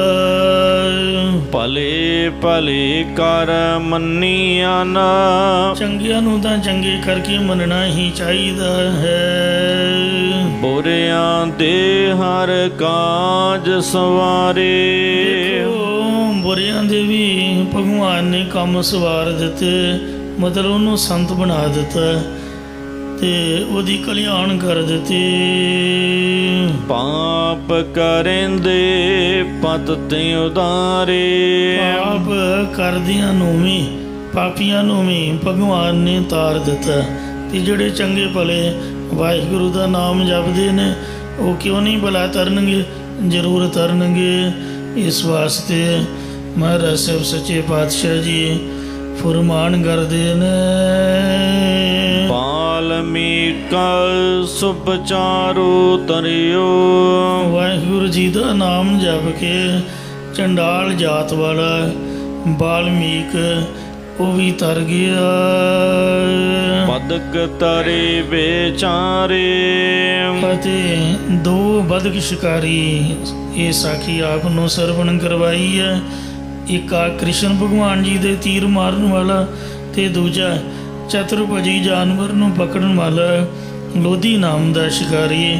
ਇਹ ਵਿਚਾਰੇ ਬਿਨਾਂ ਚਾਰੇ ਤੋਂ ਸੋ ਜਿਨ੍ਹਾਂ ਕੋਲ ਕੋਈ ਤਰਨ ਦਾ ਚਾਰਾ ਨਹੀਂ ਸੀ, ਇਹ ਪਾਪੀ ਬੰਦੇ ਸੀ, ਜੀਵ ਘਾਤ ਕਰਨ ਵਾਲੇ। ਇਹ ਵੀ ਵਿਚਾਰੇ ਸ਼ਿਕਾਰੀ ਤਰ ਗਏ ਜਾਂ ਵਿਚਾਰੇ ਸਾਰੇ ਗਰੀਬ ਤਰ ਗਏ। ਏਕ ਨਿਮਖਾ ਮਨ ਮਹੇ ਆਰਾਧਿਓ, ਜਦੋਂ ਇੱਕ ਛਿਨ ਮਾਤਰ ਹਿਰਦੇ ਦੇ ਵਿੱਚ ਪਰਮੇਸ਼ਰ ਦੇ ਨਾਮ ਨੂੰ ਧਿਆਉਣਾ ਕੀਤਾ, ਗਜਪਤ ਪਾਰ ਉਤਾਰੇ, ਤਦੋਂ ਐਰਾਵਤ ਹਾਥੀ ਨੂੰ ਪਾਰ ਉਤਾਰ ਦਿੱਤਾ, ਪਾਰ ਲੰਘਾ ਦਿੱਤਾ। ਹਾਥੀ ਤੇ ਤੰਦੂਆ ਦੋਨੋਂ ਹੀ ਪਾਰ ਉਤਾਰ ਦਿੱਤੇ ਸਨ। ਕਰ ਧਰੇ ਚੱਕਰ ਬੈਕੁੰਠ ਤੇ ਆਏ, ਗਜ ਹਸਤੀ ਕੇ ਪ੍ਰਾਨ ਉਧਾਰੀ ਅਲੇ। ਕਿੰਨੀ ਰੱਖਿਆ ਭਗਤ ਪ੍ਰਹਲਾਦਾ, ਭਗਤ ਪ੍ਰਹਿਲਾਦ ਦੀ ਅੰਤਰਜਾਮੀ ਸੱਚੇ ਪਾਤਸ਼ਾਹ ਨੇ ਰੱਖਿਆ ਕੀਤੀ। ਹਰ ਨਾਖਸ ਨਖਹ ਬਿਦਾਰੇ, ਅਤੇ ਹਰਨਾਖਸ਼ ਦੈਂਤ ਨੂੰ ਨਰਸਿੰਘ ਦਾ ਰੂਪ ਧਾਰ ਕੇ ਨਹੁੰਆਂ ਦੇ ਨਾਲ ਪਾੜ ਕੇ ਬਿਦਾਰੇ ਨਾਸ਼ ਕਰ ਦਿੱਤਾ। ਬਿਦਰ ਦਾਸੀ ਸੁਤਾ ਭਇਓ ਪਨੀਤਾ, ਦਾਸੀ ਪੁੱਤਰ ਬਿਦਰ ਭਗਤ ਵੀ ਪਰਮੇਸ਼ਰ ਦਾ ਭਜਨ ਕਰਕੇ ਪਵਿੱਤਰ ਹੋ ਗਿਆ ਸੀ। ਸਗਲੇ ਕੁਲ ਉਜਾਰੇ, ਜੋ ਸਾਰੀਆਂ ਕੁਲਾਂ ਦੇ ਵਿੱਚ ਪ੍ਰਕਾਸ਼ ਵਾਲਾ ਹੋ ਗਿਆ ਸੀ। ਸਾਰੀਆਂ ਕੁਲਾਂ ਦੇ ਅੰਦਰ ਦਾਸੀ ਦਾ ਪੁੱਤਰ ਉਜਾਗਰ ਪ੍ਰਸਿੱਧ ਹੋ ਗਿਆ। ਕਵਨ ਪਰਾਧ ਬਤਾਵੋ ਆਪਣੇ, ਪਰਮੇਸ਼ਰ ਦੇ ਸਨਮੁਖ ਇੰਜ ਬੇਨਤੀ ਕਰੀਏ ਕਿ ਹੇ ਪਰਮੇਸ਼ਰ, ਮੈਂ ਆਪ ਦੇ ਕਿਹੜੇ ਕਿਹੜੇ ਅਪਰਾਧ ਗੁਨਾਹ ਤੁਹਾਨੂੰ ਦੱਸਣਾ ਕਰਾਂ। ਮੈਨੂੰ ਤਾਂ ਸੰਗਤ ਵਿੱਚ ਦੱਸਣ ਲੱਗਿਆਂ ਸ਼ਰਮ ਆਉਂਦੀ ਹੈ। ਮਿਥਿਆ ਮੋਹ ਮਗਨਾਰੇ, ਮੈਂ ਰਾਤ ਦਿਨ ਅਣਹੋਏ ਨਾਸ਼ਵੰਤ ਮਾਇਆ ਦੇ ਮੋਹ ਦੇ ਵਿੱਚ ਮਸਤ ਹੋਇਆ ਰਹਿੰਦਾ ਹਾਂ ਜੀ। ਆਇਓ ਸ਼ਾਮ ਨਾਨਕ ਓਟ ਹਰ ਕੀ, ਸਤਿਗੁਰੂ ਜੀ ਕਥਨ ਕਰਦੇ ਕਿ ਹੇ ਹਰ ਪਰਮੇਸ਼ਰ, ਮੈਂ ਸਰੀਰ ਕਰਕੇ ਆਪ ਜੀ ਦੀ ਸਾਮ ਸ਼ਰਨ ਵਿੱਚ ਆਇਆ ਹਾਂ ਅਤੇ ਮਨ ਕਰਕੇ ਵੀ ਆਪ ਜੀ ਦੀ ਟੇਕ ਓਟ ਲਈ ਹੈ। ਲੀਜੈ ਭੁਜਾਂ ਬਸਾਰੇ। ਇਸ ਕਰਕੇ ਹੀ ਪਰਮੇਸ਼ਰ ਹੁਣ ਮੈਨੂੰ ਆਪਣੀ ਕਿਰਪਾ ਰੂਪੀ ਬਾਹਾਂ ਨੂੰ ਪਸਾਰ ਖਿਲਾਰ ਕੇ ਆਪਣੀ ਗਲਵਕੜੀ ਵਿੱਚ ਲੈ ਲੈਣਾ ਕਰੋ ਜੀ। ਮਾਰੂ ਮਹੱਲਾ ਪੰਜਵਾ। ਮਾਰੂ ਰਾਗ ਵਿੱਚ ਪੰਜਵੇਂ ਪਾਤਸ਼ਾਹ ਸਤਿਗੁਰੂ ਅਰਜਨ ਦੇਵ ਸਾਹਿਬ ਜੀ ਫਰਮਾਨ ਕਰਦੇ ਹਨ। ਵੇਤਨ ਵਿਤ ਪ੍ਰਮਿਓ ਬਹੁ ਭਾਂਤੀ। ਪਰਮੇਸ਼ਰ ਮੈਂ ਵਿੱਤ ਧਨ ਦੀ ਪ੍ਰਾਪਤੀ ਦੇ ਨਿਮਿਤ ਵਾਸਤੇ ਬਹੁਤ ਭਾਂਤੀ ਤਰ੍ਹਾਂ ਕਰਕੇ ਭਰਮਦਾ ਫਿਰਦਾ ਰਹਿੰਦਾ ਹਾਂ ਕਿ ਕਿਤੋਂ ਮੈਨੂੰ ਪੈਸਾ ਲੱਭ ਜਾਵੇ। ਅਨਕ ਯਤਨ ਕਰ ਤਾਏ। ਅਨੇਕਾਂ ਹੀ ਯਤਨੋਂ ਪਾ ਬਣਾ ਕੇ ਦਸੇ ਦਿਸ਼ਾਵਾਂ ਵਿੱਚ ਮਾਇਆ ਨੂੰ ਇਕੱਤਰ ਕਰਨ ਵਾਸਤੇ ਦੌੜਦਾ ਫਿਰਦਾ ਰਹਿੰਦਾ ਹਾਂ। 7 ਸਮੁੰਦਰਾਂ ਪਾਰ ਵੀ ਮੈਂ ਦੌੜ ਲਾ ਕੇ ਤੇ ਥੱਕ ਕੇ ਹੰਬ ਕੇ ਫਿਰ ਗੁਰਦੁਆਰੇ ਹੀ ਆਇਆ ਹਾਂ।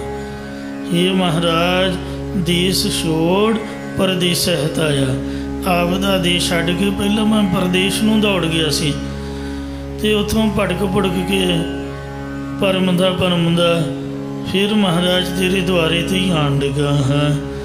ਤੇ ਲੋਕ ਡਾਲਰ ਤੇ ਪਾਉਂਡ ਕਮਾਉਣ ਵਾਸਤੇ ਵੀ ਸ਼ਾਇਦ ਅਸੀਂ ਅਮੀਰ ਹੋ ਜਾਵਾਂਗੇ ਤੇ ਆਪਦੇ ਦੇਸ਼ ਨੂੰ ਛੱਡ ਕੇ ਬਾਹਰ ਜਾਂਦੇ ਨੇ। ਉੱਥੇ ਦੁਨੀਆ ਦਾ ਇੱਥੋਂ ਨਾਲੋਂ ਵੀ ਬੁਰਾ ਹਾਲ ਹੈ। ਰੋਣਾ ਧੋਣਾ ਹਰੇਕ ਜਗ੍ਹਾ 'ਤੇ ਬਣਿਆ ਰਹਿੰਦਾ ਹੈ। ਸੁੱਖ ਨਾਹੀਂ ਬਹੁਤ ਹੈ ਧਨ ਖਾਟੇ। ਧਨ ਦੀ ਖੱਟੀ ਕਮਾਈ ਵਿੱਚ ਸੁੱਖ ਨਹੀਂ ਹੈ। ਜਿੰਨੀ ਪੈਸੇ ਦੀ ਵੱਧ ਕੀਮਤ ਹੈ, ਜਿੱਥੇ ਵੈਲਿਊ ਜ਼ਿਆਦਾ ਹੈ ਧਨ ਪਦਾਰਥ, ਉਨੀ ਲੜਾਈ ਉੱਥੇ, ਕਲੀ ਕਲੇਸ਼ ਜ਼ਿਆਦਾ, ਝਗੜੇ ਜ਼ਿਆਦਾ ਹਨ। ਇਹ ਕਲਯੁਗ ਦਾ ਸਮਾਂ ਤਾਂ ਅਮਰੀਕਾ ਕੈਨੇਡਾ ਵਿੱਚ ਵੀ ਹੈ, ਜ਼ਰੂਰੀ ਨਹੀਂ ਵੀ ਇੰਡੀਆ ਦੇ ਵਿੱਚ ਹੀ ਹੈ। ਹਰੇਕ ਜਗ੍ਹਾ 'ਤੇ ਹੀ ਉਹਦਾ ਬੋਲ ਬਾਲਾ ਹੈ। ਇਹ ਕਲੇਸ਼ ਖਹਿੜਾ ਨਹੀਂ ਚੱਲਦਾ ਛੱਡਦਾ। ਈਰਖਾ ਤ੍ਰਿਸ਼ਨਾ ਬੰਦੇ ਦੇ ਨਾਲ ਔਗਣ ਚੱਲੇ ਜਾਂਦੇ ਨੇ। ਜਿੰਨਾ ਚਿਰ ਇਹ ਨਹੀਂ ਛੁੱਟਦੇ ਉਹਨਾਂ ਚਿਰ ਛੁਟਕਾਰਾ ਨਹੀਂ ਹੁੰਦਾ। ਛੁਟਕਾਰਾ ਭਾਵੇਂ ਇੱਥੇ ਸੰਗਤ ਕਰ ਲਈਏ ਅਤੇ ਭਾਵੇਂ ਬਾਹਰ ਜਾ ਕੇ ਕਰ ਲਈਏ, ਛੁਟਕਾਰਾ ਗੁਰੂ ਜੀ ਦੀ ਸ਼ਰਨ ਵਿੱਚ ਹੀ ਹੋਣਾ। ਬਾਣੀ ਪੜ੍ਹ ਕੇ ਨਿਤਨੇਮ ਕਰਕੇ ਨਾਮ ਜਪ ਕੇ ਸੁੱਖ ਕਿਤੇ ਵੀ ਨਹੀਂ ਹੈ। ਮਹਾਰਾਜ ਨੇ ਆਖਿਆ ਸੁੱਖ ਨਾਹੀਂ ਬਹੁਤ ਹੈ ਧਨ ਖਾਟੇ। ਸੁੱਖ ਨਾਹੀਂ ਪੇਖੇ ਨਿਰਤ ਨਾਟੇ। ਸੁੱਖ ਨਾਹੀਂ ਬਹੁ ਦੇਸ ਕਮਾਏ। ਸਰਬ ਸੁਖਾ ਹਰ ਹਰ ਗੁਣ ਗਾਏ। ਸੁਖਮਨੀ ਸਾਹਿਬ ਭਾਵੇਂ ਇੱਥੇ ਬਹਿ ਕੇ ਪੜ੍ਹ ਲਓ ਅਤੇ ਭਾਵੇਂ ਅਮਰੀਕਾ ਜਾ ਕੇ ਪੜ੍ਹ ਲਓ। ਸੁੱਖ ਦਾ ਸੁਖਮਨੀ ਸਾਹਿਬ ਨਹੀਂ ਦੇਣਾ, ਡਾਲਰਾਂ ਅਤੇ ਪਾਉਂਡਾਂ ਨੇ ਨਹੀਂ ਦੇਣਾ। ਜਿੰਨਾ ਵੱਧ ਕਮਾਈ ਹੈ ਉਨੇ ਵੱਧ ਖਰਚੇ ਨੇ। ਹਾਲ ਬੰਦੇ ਦਾ ਉਹੀ ਰਹਿਣਾ। ਰੋਣਾ ਧੋਣਾ ਖਹਿੜਾ ਨਹੀਂ ਛੱਡਦਾ। ਤਾਂ ਇਸ ਵਾਸਤੇ ਇਨਸਾਨ ਦੇ ਮਨ 'ਚ ਭੁਲੇਖਾ ਰਹਿੰਦਾ ਹੈ। ਤਾਂ ਆਪਾਂ ਤਾਂ ਦੌੜ ਦਾੜ ਕੇ ਥੱਕ ਕੇ ਹੰਬ ਕੇ ਇੱਥੇ ਬੈਠੇ ਹਾਂ। ਜੇ ਕਿਸੇ ਨੂੰ ਸ਼ੰਕਾ ਤਾਂ ਉਹ ਦੌੜ ਲਾ ਕੇ ਦੇਖ ਲੈ। ਅਤੇ ਇਨਸਾਨ ਸਾਰੀ ਉਮਰ ਦੌੜ ਭੱਜ ਦੇ ਵਿੱਚ ਭਟਕਣਾ ਦੇ ਵਿੱਚ ਤੁਰਿਆ ਫਿਰਦਾ ਰਹਿੰਦਾ ਹੈ। ਜੋ ਜੋ ਕਰਮ ਕੀਏ ਹਉ ਮੈਂ। ਜੋ ਵੀ ਕਰਮ ਕੀਤੇ ਨੇ ਉਹ ਸਭ ਮੈਂ ਹੰਗਤਾ ਵਿੱਚ ਕੀਤੇ ਨੇ ਕਿ ਮੈਂ ਕਰ ਰਿਹਾ ਹਾਂ। ਤੇ ਪਏ ਜਾਏ। ਉਹ ਕਰਮ ਸਾਰੇ ਵਿਅਰਥ ਹੀ ਹੋ ਗਏ ਹਨ। ਅਵਰ ਦੇਨਾ। ਇਹ ਪਰਮੇਸ਼ਰ ਤੇਰਾ ਨਾਮ ਜਪੇ ਤੋਂ ਬਿਨਾਂ ਹੋਰ ਜੋ ਦਿਨ ਹਨ ਕਾਹੂ ਕਾਜ ਨਾ ਲਾਏ। ਕਿਸੇ ਵੀ ਕੰਮ ਨਾ ਲਾਉਣਾ ਕਰੋ, ਭਾਵ ਉਹਨਾਂ ਦੀ ਗਿਣਤੀ ਨਾ ਕਰੋ। ਜਾਂ ਜੋ ਅਵਰ ਦਿਨ ਮੈਂ ਪਰਉਪਕਾਰ ਦੇ ਕਿਸੇ ਕੰਮ 'ਚ ਨਹੀਂ ਲਾਏ ਉਹ ਵਿਅਰਥ ਹੀ ਗਵਾਏ, ਉਹਨਾਂ ਵਿੱਚ ਗਿਣੋ। ਸਤਿਗੁਰੂ ਨਾਨਕ ਦੇਵ ਜੀ ਦੇ ਬਾਬਤ ਜ਼ਿਕਰ ਆਉਂਦਾ ਹੈ ਕਿ ਗੁਰੂ ਸਾਹਿਬ ਆਪਣੀ ਮੌਜ ਦੇ ਮਾਲਕ ਕਿਸੇ ਨਗਰ ਤੋਂ ਬਾਹਰ ਮੜੀਆਂ ਕਬਰਾਂ 'ਚ ਜਾ ਕੇ ਬੈਠ ਗਏ। ਹਰੇਕ ਦੀ ਕਬਰ 'ਤੇ 2 ਸਾਲ 3 ਸਾਲ 1 ਸਾਲ 6 ਮਹੀਨੇ 5 ਸਾਲ ਉਮਰ ਲਿਖੀ ਹੋਈ ਸੀ। ਮਰਦਾਨਾ ਜੀ ਨੇ ਆਵਾਜ਼ ਕੀਤਾ। ਲੋਕ ਪਿੰਡ 'ਚੋਂ ਆਉਂਦੇ ਜਾਂਦੇ ਦੇਖੇ। ਕਹਿਣ ਲੱਗਾ ਮਹਾਰਾਜ ਵੇਖਣ ਨੂੰ ਤਾਂ ਇਹ ਬੜੇ ਬਜ਼ੁਰਗ ਜਾਪਦੇ ਨੇ, ਪਰ ਇਹਨਾਂ ਦੀਆਂ ਕਬਰਾਂ ਦੀ ਉਮਰਾਂ ਬੜੀਆਂ ਥੋੜ੍ਹੀਆਂ ਲਿਖੀਆਂ ਹੋਈਆਂ। ਮਹਾਰਾਜ ਕਹਿੰਦੇ ਵੀ ਆਪਾਂ ਇਹਨਾਂ ਨੂੰ ਪੁੱਛ ਲੈਂਦੇ ਆ। ਉਹਨਾਂ ਨੂੰ ਪੁੱਛਿਆ ਵੀ ਹਾਂ ਭਾਈ ਇਹ ਕੀ ਕਾਰਨ ਹੈ। ਉਹ ਕਹਿਣ ਲੱਗੇ ਜੀ ਸਾਰਾ ਪਿੰਡ ਸਤਸੰਗੀ ਹੈ, ਆਪ ਜੀ ਦੀ ਕਿਰਪਾ ਨਾਲ ਸਾਰੇ ਡੇਲੀ ਸਤਸੰਗ ਕਰਦੇ ਨੇ, ਜਿੰਨਾ ਹੋ ਸਕਦਾ ਨਾਮ ਜਪਦੇ ਨੇ ਸੰਗਤ ਵਿੱਚ ਬੈਠ ਕੇ, ਅਤੇ ਜਿੰਨਾ ਟਾਈਮ ਉਹ ਸੰਗਤ ਕਰਦੇ ਨੇ ਹਰੇਕ ਆਪਣੀ ਡਾਇਰੀ 'ਤੇ ਜਾ ਕੇ ਉਹਨਾਂ ਟਾਈਮ ਲਿਖ ਲੈਂਦਾ ਕਿ ਅੱਜ ਮੈਂ 15 ਮਿੰਟ ਸੰਗਤ ਕੀਤੀ, ਅੱਜ ਮੈਂ ਅੱਧਾ ਘੰਟਾ ਕੀਤੀ। ਜਦੋਂ ਉਹ ਮਰਦਾ ਹੈ ਅਤੇ ਉਹਦਾ ਸਾਰਾ ਸਮਾਂ ਸੰਗਤ ਕਰਨ ਵਾਲਾ ਕਾਊਂਟ ਕਰਕੇ ਉਹਦੀ ਕਬਰ 'ਤੇ ਲਿਖ ਦਿੱਤਾ ਜਾਂਦਾ, ਉਹਦੀ ਮੜੀ 'ਤੇ ਲਿਖ ਦਿੱਤਾ ਜਾਂਦਾ ਕਿ ਇਸ ਬੰਦੇ ਨੇ ਇੰਨੀ ਜ਼ਿੰਦਗੀ ਜੀਈ ਹੈ ਅਤੇ ਬਾਕੀ ਸਭ ਵਿਅਰਥ ਫਜ਼ੂਲ ਚਲੀ ਗਈ। ਉਮਰ ਉਹ ਵਿੱਚ ਲਿਖੇ ਦੇ ਜੋ ਯਾਦ ਸਾਈਂ ਵਿੱਚ ਗੁਜ਼ਰੇ ਪੈਂਦੀ ਮੁਜ਼ਰੇ। ਭਾਈ ਨੰਦ ਲਾਲ ਦੀ ਗਜ਼ਲ ਦਾ ਤਰਜਮਾ ਹੈ ਕਿ ਉਮਰ ਦੀ ਉਹੀ ਘੜੀ ਲੇਖੇ ਵਿੱਚ ਹੈ ਜੋ ਸਾਈਂ ਮਾਲਕ ਦੀ ਯਾਦ ਵਿੱਚ ਗੁਜ਼ਰ ਜਾਂਦੀ ਹੈ, ਬਾਕੀ ਤਾਂ ਸਮਝ ਲਓ ਵਿਅਰਥ ਚਲੀ ਗਈ। ਆਸਾ ਮਹੱਲਾ ਪੰਜਵਾ। ਭਾਈ ਪ੍ਰਾਪਤ ਮਾਨਕ ਦੇ ਹੁਰੀਆ, ਗੋਬਿੰਦ ਮਿਲਣ ਕੀਏ ਤੇਰੀ ਬਰੀਆ। ਅਬਰ ਕਾਜ ਤੇਰਾ ਕਿਤੇ ਨਾ ਕੋ, ਮਿਲ ਸਾਧ ਸੰਗਤ ਭਜ ਕੇ ਬੋਲਣਾ। ਅਬਰ ਦਿਨ ਕਾਹੂ ਕਾਜ ਨਾ ਲਾਏ, ਬਾਕੀ ਹੋਰ ਦਿਨ ਸਮਝ ਲਓ ਕਿਸੇ ਕੰਮ ਨਹੀਂ ਲਾਏ, ਕਿਉਂਕਿ ਅਸਲੀ ਨਾਮ ਜਪਣ ਵਾਲਾ ਸੰਗਤ ਕਰਨ ਵਾਲਾ ਕੰਮ ਤਾਂ ਕੀਤਾ ਹੀ ਨਹੀਂ। ਸੋ ਦਿਨ ਮੋਕਾਓ ਦੀਜੈ ਪ੍ਰਭ ਜੀਓ। ਇਹ ਪਰਮੇਸ਼ਰ ਜੀਓ ਉਹ ਦਿਨ ਮੈਨੂੰ ਕਿਰਪਾ ਕਰਕੇ ਦੇਣਾ ਕਰੋ। ਜਾ ਦਿਨ ਆਏ ਹਰ ਜਸ ਗਾਏ, ਜਿਸ ਦਿਨ ਹੇ ਵਾਹਿਗੁਰੂ ਮੈਂ ਆਪ ਜੀ ਦਾ ਕੀਰਤਨ ਗਾਵਾਂ। ਰਹਾਉ ਵਿਸ਼ਰਾਮ ਦੇ ਕਰ ਫਰਮਾਨ ਕਰਦੇ ਨੇ। ਪੁੱਤਰ ਕਲਤਰ ਗ੍ਰਹਿ ਦੇਖ ਬਸਾਰਾ। ਇਹ ਵਾਹਿਗੁਰੂ ਪੁੱਤਰ ਇਸਤਰੀ ਤੇ ਘਰ ਦੇ ਪਦਾਰਥ ਦਾ ਖਲਾਰਾ ਵੇਖ ਕੇ ਮੈਂ ਇਸ ਹੀ ਮਹਿ ਉਰਜਾਏ। ਇਹਦੇ ਵਿੱਚ ਹੀ ਉਲਝਿਆ ਫਸਿਆ ਪਿਆ ਹਾਂ ਮੱਕੜੀ ਦੇ ਜਾਲੇ ਵਾਂਗ। ਮਾਇਆ ਮਦ ਚਾਖ ਭਈ ਉਦਮਤੇ। ਇਹ ਪਰਮੇਸ਼ਰ ਮੈਂ ਮਾਇਆ ਰੂਪ ਸ਼ਰਾਬ ਨੂੰ ਪੀ ਕੇ ਚੱਖ ਕੇ ਜਾਂ ਬਹੁਤੀ ਮਾਇਆ ਦੇ ਹੰਕਾਰ ਰੂਪ ਨਸ਼ੇ ਨੂੰ ਚੱਖ ਕੇ ਮਸਤ ਹੋ ਗਿਆ ਹਾਂ। ਉਦਮਾਤੇ ਨਾਲ ਮੈਂ ਬੌਰਾ ਹੋ ਗਿਆ, ਪਾਗਲ ਹੋ ਰਹੀ ਹਾਂ, ਜਾਂ ਉਦਮਾਤੇ ਮਾਤੇ ਹੰਕਾਰ 'ਚ ਉਹਦੇ ਪੈਦਾ ਹੋ ਰਿਹਾ ਹਾਂ। ਹਰ ਹਰ ਕਬਹੁ ਨਾ ਗਾਏ। ਇਸੇ ਕਰਕੇ ਹੀ ਹਰੀ ਹਰ ਪਰਮੇਸ਼ਰ ਮੈਂ ਕਦੇ ਵੀ ਆਪ ਜੀ ਦੇ ਜਸ ਨੂੰ ਗਾਉਣਾ ਨਹੀਂ ਕੀਤਾ। ਇਹ ਬਿਦਾ ਖੋਜੀ ਬਹੁ ਪ੍ਰਕਾਰਾ।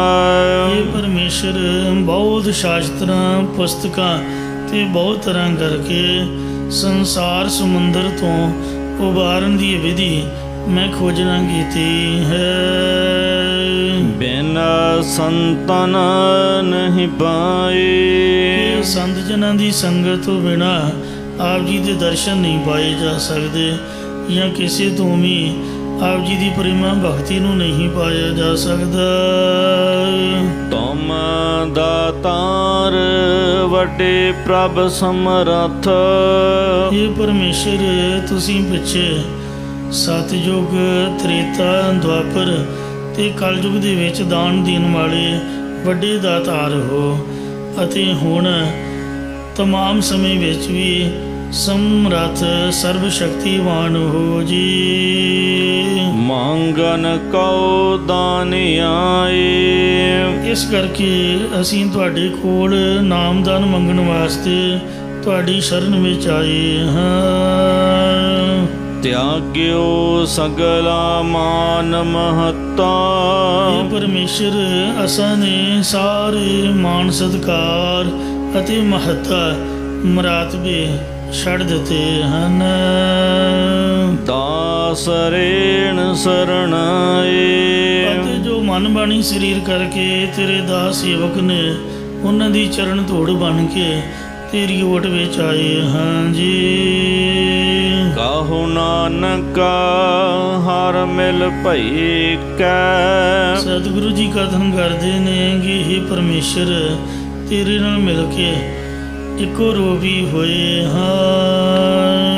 ਮਹਾ ਆਨੰਦ ਸੁਖ ਪਾਏ।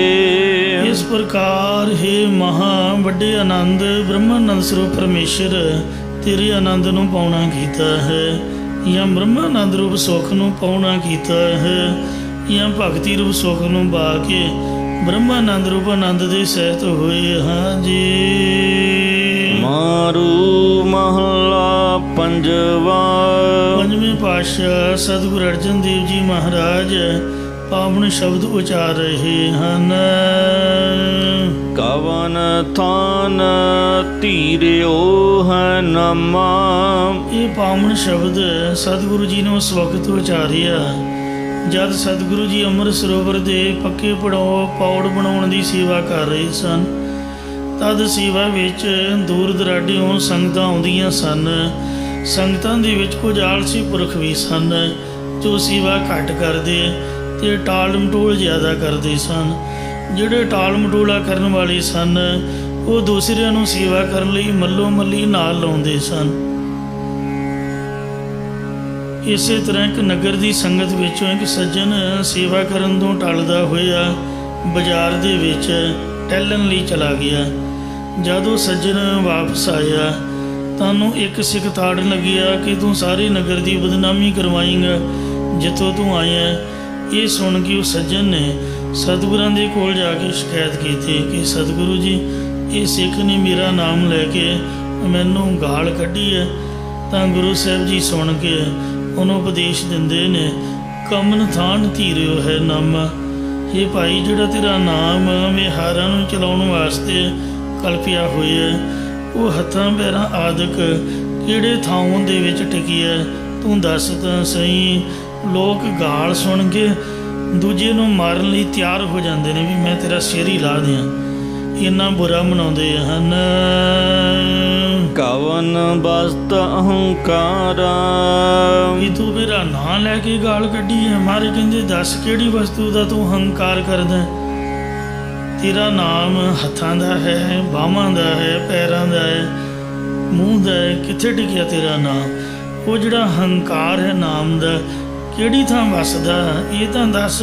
ਤੂੰ ਕਹਿੰਦਾ ਮੇਰੀ ਦੇਹ ਹੈ। ਕਵਨ ਚਿਹਨਾ ਸੁਨਿਓ ਪਰ ਛੋਹਿਓ। ਸੋ ਹੇ ਭਾਈ, ਮੁਖਾ ਤੇ ਸੁਨ ਕਰ ਗਾਰਾ। ਤੂੰ ਉਹਦੇ ਮੂੰਹ ਤੋਂ ਗਾਲ ਸੁਣ ਕੇ ਤੇਰੇ ਸਰੀਰ ਤੇ ਕਿਹੜਾ ਕਲੰਕ ਲੱਗ ਗਿਆ? ਦੱਸ, ਕੋਈ ਤੇਰਾ ਕਿਸੇ ਨੇ ਲਾ ਲਿਆ ਹੈ? ਹੇ ਭਾਈ ਸੁਣਨਾ ਕਰ, ਜਿਸ ਕਰਕੇ ਤੂੰ ਉਹਦੇ ਉੱਤੇ ਗੁੱਸੇ ਹੋ ਰਿਹਾ। ਸੁਣ ਉੱਪਰ ਛੋਹਿਓ, ਸੁਣ ਕੇ ਗਾਲ ਤੂੰ ਉਹਦੇ 'ਤੇ ਗੁੱਸੇ ਹੋ ਰਿਹਾ, ਸ਼ੋਅ ਕਰ ਰਿਹਾ, ਕ੍ਰੋਧ ਕਰ ਰਿਹਾ, ਇੰਨਾ ਕ੍ਰੋਧ ਦੇ ਸਹਿਤ ਹੋ ਰਿਹਾ। ਕੀ ਤੇਰਾ ਗਵਾਚ ਗਿਆ? ਦੱਸ। ਜਿਹਨੇ ਗਾਲ ਕੱਢੀ ਉਹਦਾ ਮੂੰਹ ਗੰਦਾ ਹੋਇਆ, ਉਹਦੇ ਮੂੰਹ ਦੇ ਵਿੱਚ ਉਹਦੇ 'ਚ ਹੀ ਵੜ ਗਈ, ਅਤੇ ਤੂੰ ਕਿਉਂ ਗੁੱਸਾ ਪਿਆ ਕਰਦਾ ਹੈ? ਸੁਣ ਹੋ ਰੇ ਤੂੰ ਕੌਣ? ਭਾਈ ਸੁਣ, ਤੂੰ ਹੈ ਕੌਣ? ਕਹਾਂ ਤੇ ਆਇਓ? ਤੇ ਕਿੱਥੋਂ ਤੂੰ ਆਇਆ? ਭਾਵ ਜੀਵ ਅਨੰਤ ਜਨਮਾਂ ਚੋਂ ਭਰਮ ਦਾ ਆਇਆ ਹੈ। ਏਤੀ ਨਾ ਜਾਨੋ ਕਿ ਤੀਕ ਮੁੱਦਤਾ। ਇੰਨੀ ਗੱਲ ਵੀ ਨਹੀਂ ਜਾਣਦਾ ਕਿ ਕਿੰਨੀ ਕੁ ਮੇਰੀ ਉਮਰ ਦਾ ਮੁੱਦਤ ਅਰਸਾ ਸਮਾਂ ਹੈ। ਚਲਤੇ ਖਬਰ ਨ ਪਾਇਓ। ਦੁਨੀਆ ਤੋਂ ਪਰਲੋਕ ਨੂੰ ਚੱਲਦਿਆਂ ਕਿਸੇ ਨੇ ਵੀ ਖਬਰ ਗਿਆਤ ਨਹੀਂ ਪਾਈ ਹੈ। ਰਹਾਉ ਵਿਸ਼ਰਾਮ ਦੇ ਕੇ ਫੁਰਮਾਨ ਕਰਦੇ ਹਨ। ਸਹਨ ਸੀਲਾ ਪਵਨ ਅਰ ਪਾਣੀ। ਸਾਧ ਸੰਗਤ ਜੀਓ, ਜਦ ਗੁਰੂ ਸਾਹਿਬ ਜੀ ਇਸ ਤਰ੍ਹਾਂ ਉਹਨੂੰ ਉਪਦੇਸ਼ ਦਿੱਤਾ ਤਾਂ ਅੱਗੋਂ ਨੇ ਗਿਆ ਕਿ ਗੁੱਸੇ ਦੇ ਸਹਿਤ ਹੋਣਾ ਇਹ ਤਾਂ ਪੰਜ ਤੱਤਾਂ ਦਾ ਸੁਭਾਅ ਹੈ। ਇਹ ਗੱਲ ਸੁਣ ਕੇ ਸਤਿਗੁਰਾਂ ਨੇ ਕਿਹਾ, ਹੇ ਭਾਈ, ਤੂੰ ਕੀ ਗੁੱਸੇ ਵਾਲਾ ਸੁਭਾਅ ਹੀ ਧਾਰਿਆ? ਪੰਜਾਂ ਤੱਤਾਂ ਦੇ ਵਿੱਚ ਹੋਰ ਵੀ ਗੁਣ ਨੇ। ਸੁਣ, ਜਿਹੜੀ ਪਵਨ ਹਵਾ ਹੈ ਇਹਦੇ ਵਿੱਚ ਸਹਿਣ ਸਹਾਰ ਸਕਣ ਦਾ ਸੁਭਾਅ ਹੈ। ਭਾਵੇਂ ਕੋਈ ਹਵਾ 'ਚ ਤਲਵਾਰ ਮਾਰੇ ਤੇ ਹਵਾ ਉਹਨੂੰ ਕੁਛ ਵੀ ਨਹੀਂ ਆਖਦੀ। ਅਤੇ ਜਿਹੜਾ ਪਾਣੀ ਹੈ ਇਹਦਾ ਸੀਤਲ ਸੁਭਾਅ ਹੈ। ਵਸੁਧਾ ਖਿਮਾਨ ਪਰਾਤੇ, ਅਤੇ ਵਸੁਧਾ ਧਰਤੀ ਵਿੱਚ ਖਿਮਾ ਦਾ ਸੁਭਾਅ ਹੈ। ਆਕਾਸ਼ ਵਿੱਚ ਨਿਭਰਾਂਤੇ ਸੰਸੇ ਤੋਂ ਰਹਿਤ ਭਾਵ ਨਿਰਖੋਭਤਾ ਵਾਲਾ ਸੁਭਾਅ ਹੈ। ਜਾਂ ਆਕਾਸ਼ ਵਿੱਚ ਅਸੰਗਤਾ ਤੇ ਅਗਨੀ ਵਿੱਚ ਪ੍ਰਕਾਸ਼ਤਾ ਦਾ ਸੁਭਾਅ ਹੈ। ਇਹ ਗੱਲ ਭ੍ਰਾਂਤੀ ਰਹਿਤ ਹੈ। ਭਾਵ ਪਾਉਣ ਵਿੱਚ ਸਹਾਰਨ ਦਾ, ਪਾਣੀ ਵਿੱਚ ਸੀਲ ਨਰਮ ਸੁਭਾਅ, ਧਰਤੀ 'ਚ ਖੇਮਾ, ਅਗਨੀ 'ਚ ਪ੍ਰਕਾਸ਼ਤਾ ਦਾ, ਆਕਾਸ਼ ਵਿੱਚ ਨਿਰਖੋਭਤਾ ਦਾ ਸੁਭਾਅ ਹੈ। ਪੰਜ ਤਤ ਮਿਲ ਭਇਓ ਸੰਜੋਗਾ, ਇਹਨਾਂ ਪੰਜਾਂ ਤੱਤਾਂ ਨਾਲ ਮਿਲ ਕੇ ਸਰੀਰ ਦਾ ਸੰਯੋਗ ਹੋਇਆ ਹੈ। ਇਨ ਮਹਿ ਕਵਨ ਦੁਰਾਤੇ, ਇਹਨਾਂ ਗੱਲਾਂ ਵਿੱਚੋਂ ਕਿਹੜਾ ਲੁਕਾ ਛੁਪਾ ਹੈ? ਤੂੰ ਦੱਸ ਤਾਂ ਸਹੀ। ਇਹਨਾਂ 'ਚੋਂ ਦੱਸੋ ਕਿਹਦੇ ਵਿੱਚ ਦਵੈਤ ਹੈ? ਜਿਹੜੇ ਪੰਜਾਂ ਤੱਤਾਂ ਦੇ ਗੁਣ ਨੇ ਇਹ ਸਭ ਮਿਲਾਪ ਵਾਲੀਆਂ ਚੀਜ਼ਾਂ ਹਨ। ਜਿਨ ਰਚ ਰਚਿਆ ਪੁਰਖ ਵਿਧਾਤਾ, ਜਿਸ ਪੂਰਨ ਦੇ ਕਰਮਾਂ ਅਨੁਸਾਰ ਫਲ ਪ੍ਰਦਾਤੇ ਪਰਮੇਸ਼ਰ ਨੇ ਪੰਜ ਤੱਤਾਂ ਨੂੰ ਰਚ ਕੇ ਦੇਹ ਨੂੰ ਰਚਿਆ ਬਣਾਉਣਾ ਕੀਤਾ ਹੈ। ਨਾਲੇ ਹਉਮੈ ਪਾਈ, ਅਤੇ ਉਹਨੇ ਨਾਲ ਹੀ ਹੰਗਤਾ ਵੀ ਪਾ ਦਿੱਤੀ ਹੈ। ਜਨਮ ਮਰਨ ਉਸ ਹੀ ਕਉ ਹੈ ਰੇ, ਇਹ ਭਾਈ ਉਸ ਸੰਗਤਾ ਵਾਲੀ ਜੀਵ ਨੂੰ ਹੀ ਜੰਮਣਾ ਤੇ ਮਰਨਾ ਹੈ। ਉਹ ਆਵੈ ਜਾਈ, ਉਹ ਆਵੈ ਜਾਈ, ਉਹੀ 84 ਲੱਖ ਜੂਨਾ ਜਨਮ ਧਾਰ ਕੇ ਆਉਂਦਾ ਤੇ ਮਰ ਕੇ ਪਰਲੋਕ ਨੂੰ ਜਾਂਦਾ ਹੈ। ਪਾਰਨ ਚਿਹਨ ਨਾਹੀ ਕਿਛ ਰਚਨਾ, ਉਸ ਪਰਮੇਸ਼ਰ 'ਚ ਖੱਤਰੀ ਬ੍ਰਾਹਮਣ ਸੂਦ ਵੈ ਸਾਧਕ ਕੋਈ ਵਰਨ ਨਹੀਂ ਹੈ। ਜਾਂ ਕਾਲਾ ਪੀਲਾ ਆਦਿਕ ਵਰਨ ਨਾਮ ਹੈ, ਕੋਈ ਰੰਗ ਨਹੀਂ ਹੈ। ਤੇ ਚਿਹਨ ਰੁਦਰਾਖੀ ਮਾਲਾ ਭ੍ਰਿਗੂ ਆਦਿਕ ਚਿੰਨ ਵੀ ਨਹੀਂ ਹੈ। ਜਿਵੇਂ ਭ੍ਰਿਗੂ ਰਿਖੀ ਨੇ ਭਗਵਾਨ ਵਿਸ਼ਨੂੰ ਦੀ ਵੱਖੀ 'ਚ ਲੱਤ ਮਾਰੀ ਤੇ ਉਹਦੇ ਪੈਰ ਦਾ ਨਿਸ਼ਾਨ ਉਹਦੀ ਵੱਖੀ 'ਚ ਹੀ ਛਪ ਗਿਆ। ਇਸ ਤਰ੍ਹਾਂ ਦਾ ਕੋਈ ਚਿੰਨ ਨਹੀਂ ਹੈ। ਤੇ ਨਾ ਹੀ ਕਿਛ ਰਚਨਾ, ਚਾਰ ਖਾਣੀਆਂ ਦੀ ਰਚਨਾ ਆਦਿਕ ਕੁਝ ਵੀ ਨਹੀਂ ਹੈ। ਨਾ ਉਹ ਵਾਹਿਗੁਰੂ ਅੰਡਜ ਖਾਣੀ 'ਚੋਂ ਹੈ, ਕੋਈ ਆਂਡੇ 'ਚੋਂ ਨਹੀਂ ਨਿਕਲਿਆ। ਨਾ ਉਹ ਜੀਰਜ ਪਸ਼ੂ ਪੰਛੀ ਸਾਡੇ ਵਰਗਾ ਇਸ ਤਰ੍ਹਾਂ ਦੀ ਖਾਣੀ 'ਚੋਂ ਹੈ। ਨਾ ਕੋਈ ਸੇਤਜ ਮੁੜਕੇ ਵਾਲੀ ਖਾਣੀ, ਤੇ ਨਾ ਕੋਈ ਉਤਪੁਜ ਧਰਤੀ ਨੂੰ ਪਾੜ ਕੇ ਉੱਪਰ ਨੂੰ ਜਿਹਦੀਆਂ ਬਾਹਾਂ ਹੋਣ, ਯਾਨੀ ਦਰਖਤ ਟਾਹਣੀ ਉਹਦੇ ਬਾਹਾਂ ਹੀ ਨੇ ਤੇ ਸਿਰ ਦੀ ਤਰ੍ਹਾਂ ਮੁੱਢ ਥੱਲੇ ਹੈ। ਉਤਪੁਜ ਉੱਪਰ ਨੂੰ ਬਾਹਾਂ ਵਾਲੀਆਂ ਬਨਸਪਤੀ ਇਸ ਤਰ੍ਹਾਂ ਦੀ ਖਾਣੀ 'ਚੋਂ ਵੀ ਨਹੀਂ ਹੈ। ਇਸ ਤਰ੍ਹਾਂ ਵਾਹਿਗੁਰੂ ਜੋ ਹੈ ਮਿਥਿਆ ਸਗਲ ਪਸਾਰਾ, ਸੋ ਜਿਸ ਵਿੱਚ ਦਿਸਣ ਵਾਲੀ ਸਾਰੇ ਸੰਸਾਰ ਦਾ ਪਸਾਰਾ ਮਿਥਿਆ ਰੂਪ ਭਾਵ ਕਲਪਤ ਰੂਪ ਹੈ।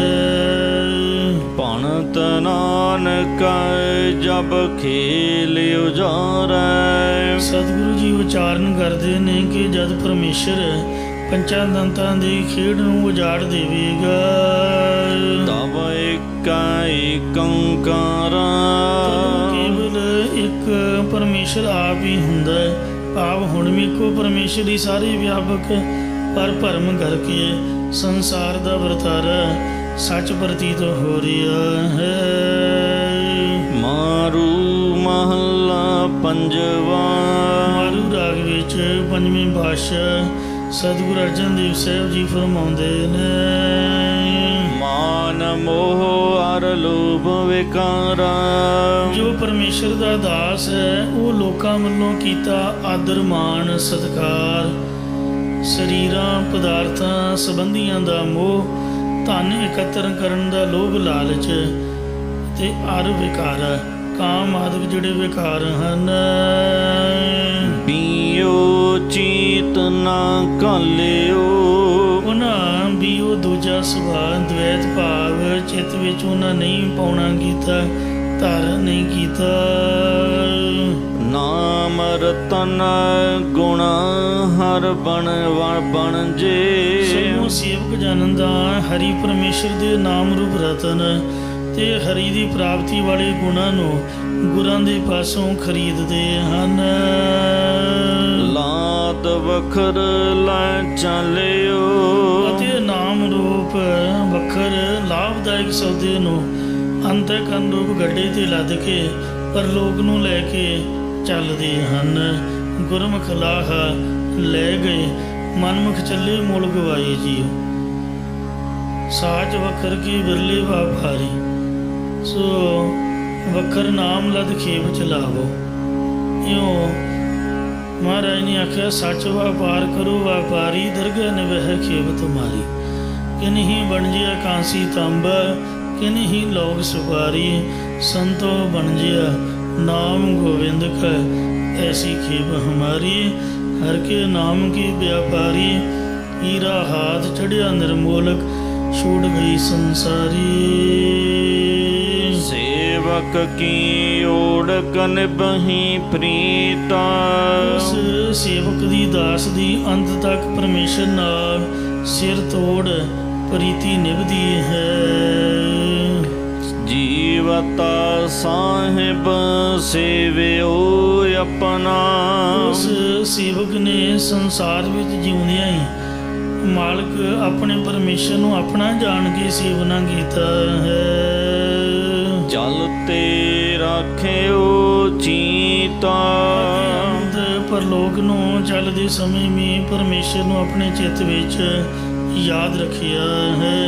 ਜਿੰਨੇ ਮਹਾਂਪੁਰਖ ਹੋਏ ਨੇ, ਮਹਾਂਪੁਰਖ ਬਾਬਾ ਗੁਰਬਚਨ ਸਿੰਘ ਜੀ ਖਾਲਸਾ ਪਿੰਡਰਾਂ ਵਾਲੇ, ਬਾਬਾ ਕਰਤਾਰ ਸਿੰਘ ਜੀ, ਬਾਬਾ ਜਰਨੈਲ ਸਿੰਘ ਜੀ, ਮਹਾਂਪੁਰਖ ਬਾਬਾ ਠਾਕੁਰ ਸਿੰਘ ਸਾਹਿਬ, ਭਾਈ ਗੁਰਮੁਖ ਸਿੰਘ ਉੜੀਸਾ, ਅਨੇਕਾਂ ਹੀ ਗੁਰਮੁਖ ਪਿਆਰੇ ਸੰਤ ਮਹਾਤਮਾ ਭਗਤ ਜਨ, ਗੁਰੂਆਂ ਪੀਰਾਂ ਦੀ ਸੰਗਤ ਕਰਨ ਵਾਲੇ, ਗੁਰਸਿੱਖ ਬ੍ਰਹਮ ਗਿਆਨੀ, ਰੱਬ ਦੇ ਪਿਆਰ ਵਾਲੇ, ਸੋ ਜਿਉਂਦੇ ਜੀ ਪਰਉਪਕਾਰ ਕਰਦੇ ਰਹੇ।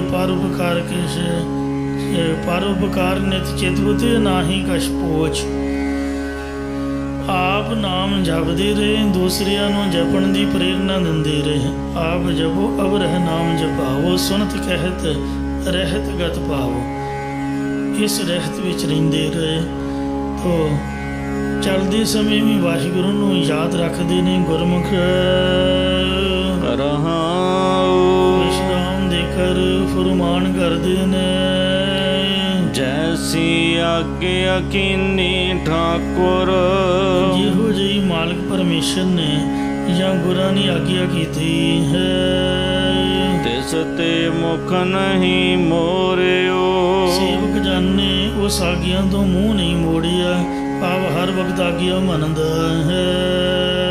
ਸਹਿਜ ਆਨੰਦ ਰਖਿਓ ਗ੍ਰਹਿ ਭੀਤਰਾ, ਸੇਵਕ ਜਨ ਨੂੰ ਜੇ ਘਰ ਦੇ ਵਿੱਚ ਰੱਖਿਆ ਤਾਂ ਹੀ ਸਹਿਜ ਆਨੰਦ ਵਿੱਚ ਰਹਿੰਦਾ ਹੈ, ਤਾਂ ਵੀ ਸਹਿਜ ਆਨੰਦ ਵਿੱਚ ਰਹਿੰਦਾ।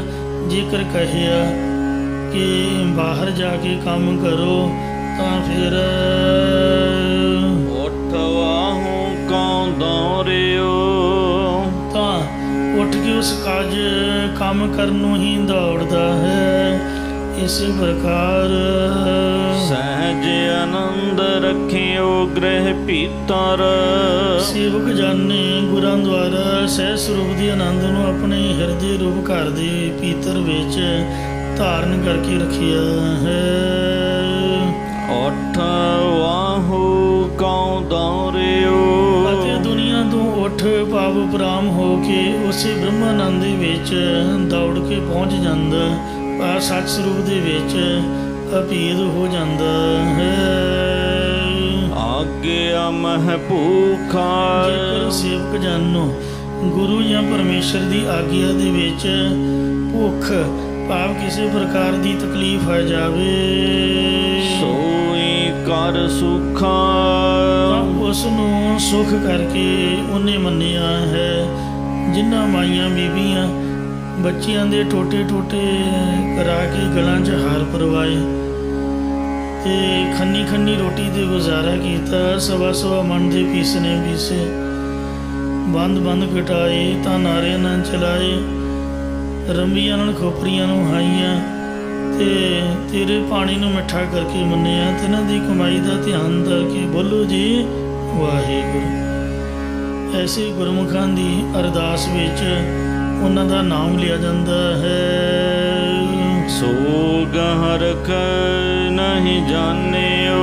ਪਰ ਉਸਨੇ ਪਦਾਰਥਾਂ ਦੇ ਵਿਛੜਨ ਕਰਕੇ ਸੋ ਗਮੀ ਤੇ ਪਦਾਰਥਾਂ ਦੇ ਆਉਣ ਤੇ ਖੁਸ਼ੀ ਨਹੀਂ ਜਾਣੀ, ਸਦਾ ਇੱਕ ਰਾਸੀ ਰਹਿੰਦਾ ਹੈ। ਜੋ ਜੋ ਹੁਕਮ ਭਇਓ ਸਾਹਿਬ ਕਾ। ਮਾਲਕ ਪਰਮੇਸ਼ਰ ਦਾ ਜੋ ਜੋ ਵੀ ਹੁਕਮ ਹੈ ਸੇਵਕ ਨੂੰ ਹੋਇਆ ਹੈ। ਸੋ ਮਾਤਾ ਲੈ ਮਾਨਿਓ। ਉਹ ਸੇਵਕ ਜਾਨੇ ਸੱਚਾ ਕਰਕੇ ਆਪਣੇ ਅੰਤःਕਰਨ ਵਿੱਚ ਸਿਰ ਵਿੱਚ ਲੈ ਕੇ ਮੱਥੇ ਮੰਨਣਾ ਕੀਤਾ ਹੈ। ਅੰਤःਕਰਨ ਦੇ ਵਿੱਚ ਲੈ ਕੇ ਸਿਰ ਮੱਥੇ ਮੰਨਿਆ ਹੈ। ਭਇਓ ਕਿਰਪਾਲ ਠਾਕਰ ਸੇਵਕ ਕਉ। ਠਾਕੁਰ ਮਾਲਕ ਪਰਮੇਸ਼ਰ ਦਾਸ ਤੇ ਵਾਹਿਗੁਰੂ ਜਦ ਕਿਰਪਾਲੂ ਦਿਆਲੂ ਹੋਇਆ। ਸਵਰੇ ਹਲਤ ਪਲਾਤਾ। ਆਦ ਸੇਵਕ ਜਨ ਦੇ ਲੋਕ ਅਤੇ ਪਰਲੋਕ ਦੋਵੇਂ ਹੀ ਸਮਰ ਗਏ। ਤਨ ਸੇਵਕਾ ਸਫਲ ਉਹ ਆਇਆ। ਸਤਿਗੁਰੂ ਜੀ ਕਥਨ ਕਰਦੇ ਹਨ, ਜਿਨ ਨਾਨਕ ਖਸਮ ਪਛਾਤਾ।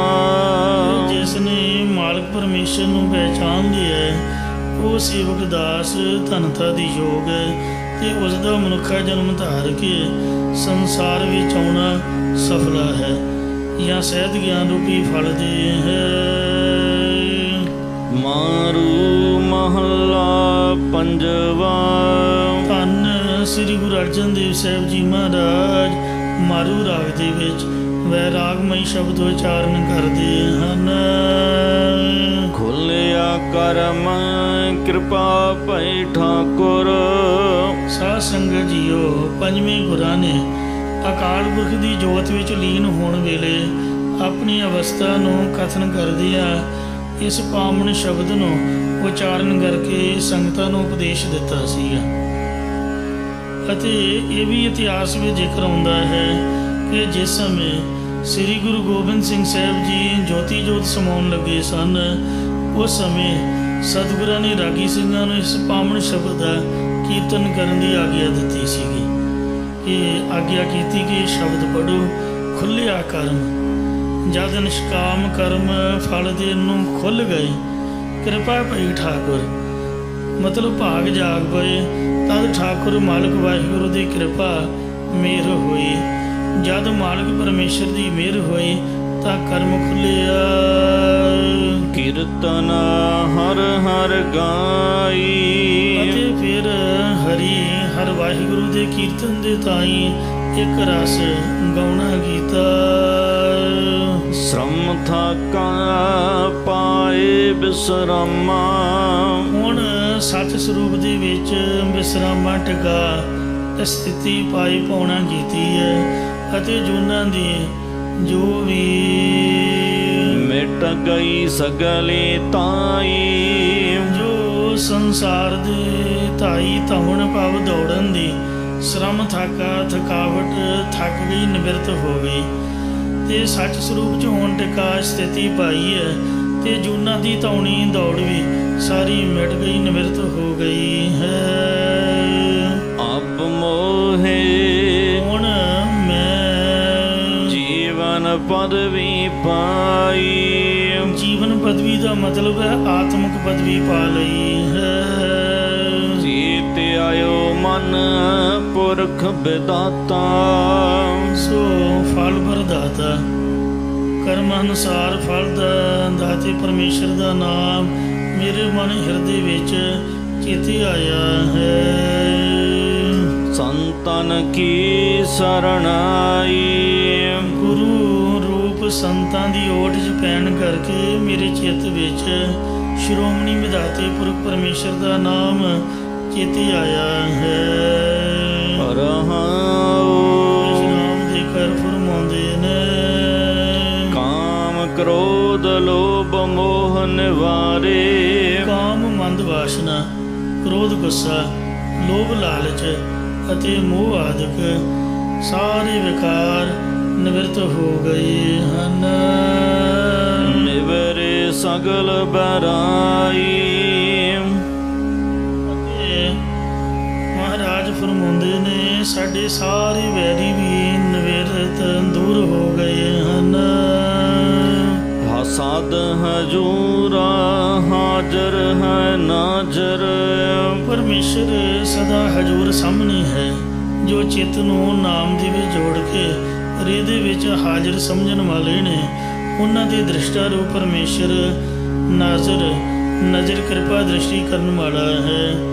ਇਸੇ ਪ੍ਰਕਾਰ ਸਾਧ ਹਜੂਰਾ ਹਾਜ਼ਰ ਹੈ ਨਾਜ਼ਰ। ਸਾਧ ਸੰਗਤ ਜੀਓ, ਇਹਨਾਂ ਅੱਖਰਾਂ ਤੋਂ ਜੋ ਸਾਡਾ ਪੰਜਵਾਂ ਤਖਤ ਸ੍ਰੀ ਅਬਚਲ ਨਗਰ ਸੱਚਖੰਡ ਸ੍ਰੀ ਹਜੂਰ ਸਾਹਿਬ ਹੈ, ਇਹਦਾ ਨਾਮ ਹਜੂਰ ਸਾਹਿਬ ਇਸ ਅੱਖਰ ਤੋਂ ਪਿਆ ਹੈ। ਸਾਧ ਹਜੂਰ ਹਾਜ਼ਰ ਹੈ ਨਾਜ਼ਰ। ਤੇ ਜਿਹੜਾ ਸ੍ਰੀ ਅਬਚਲ ਨਗਰ ਹੈ, ਉਦੋਂ ਜਦੋਂ ਗੁਰੂ ਗ੍ਰੰਥ ਸਾਹਿਬ ਨੂੰ ਗੁਰਤਾ ਗੱਦੀ ਬਖਸ਼ੀ ਸੀ ਗੁਰੂ ਗੋਬਿੰਦ ਸਿੰਘ ਨੇ, ਅੱਜ ਸਮਝ ਲਓ ਜੋਤੀ ਜੋਤ ਸਮਾ ਰਹੇ ਨੇ, ਆਹ ਸ਼ਬਦ ਦਾ ਕੀਰਤਨ ਸੁਣ ਰਹੇ ਨੇ। ਤੇ ਜਦੋਂ ਗੁਰਤਾ ਗੱਦੀ ਬਖਸ਼ੀ, ਉਦੋਂ ਹੁਕਮਨਾਮਾ ਆਇਆ ਸੀ, ਅਬਚਲ ਨਗਰ ਗੋਬਿੰਦ ਗੁਰੂ ਕਾ। ਗੁਰੂ ਗੋਬਿੰਦ ਸਿੰਘ ਦਾ ਜਿਹੜਾ ਅਬਚਲ ਨਗਰ ਹੈ, ਇਹ ਸਤਿਯੁਗ ਦਾ ਹੈ।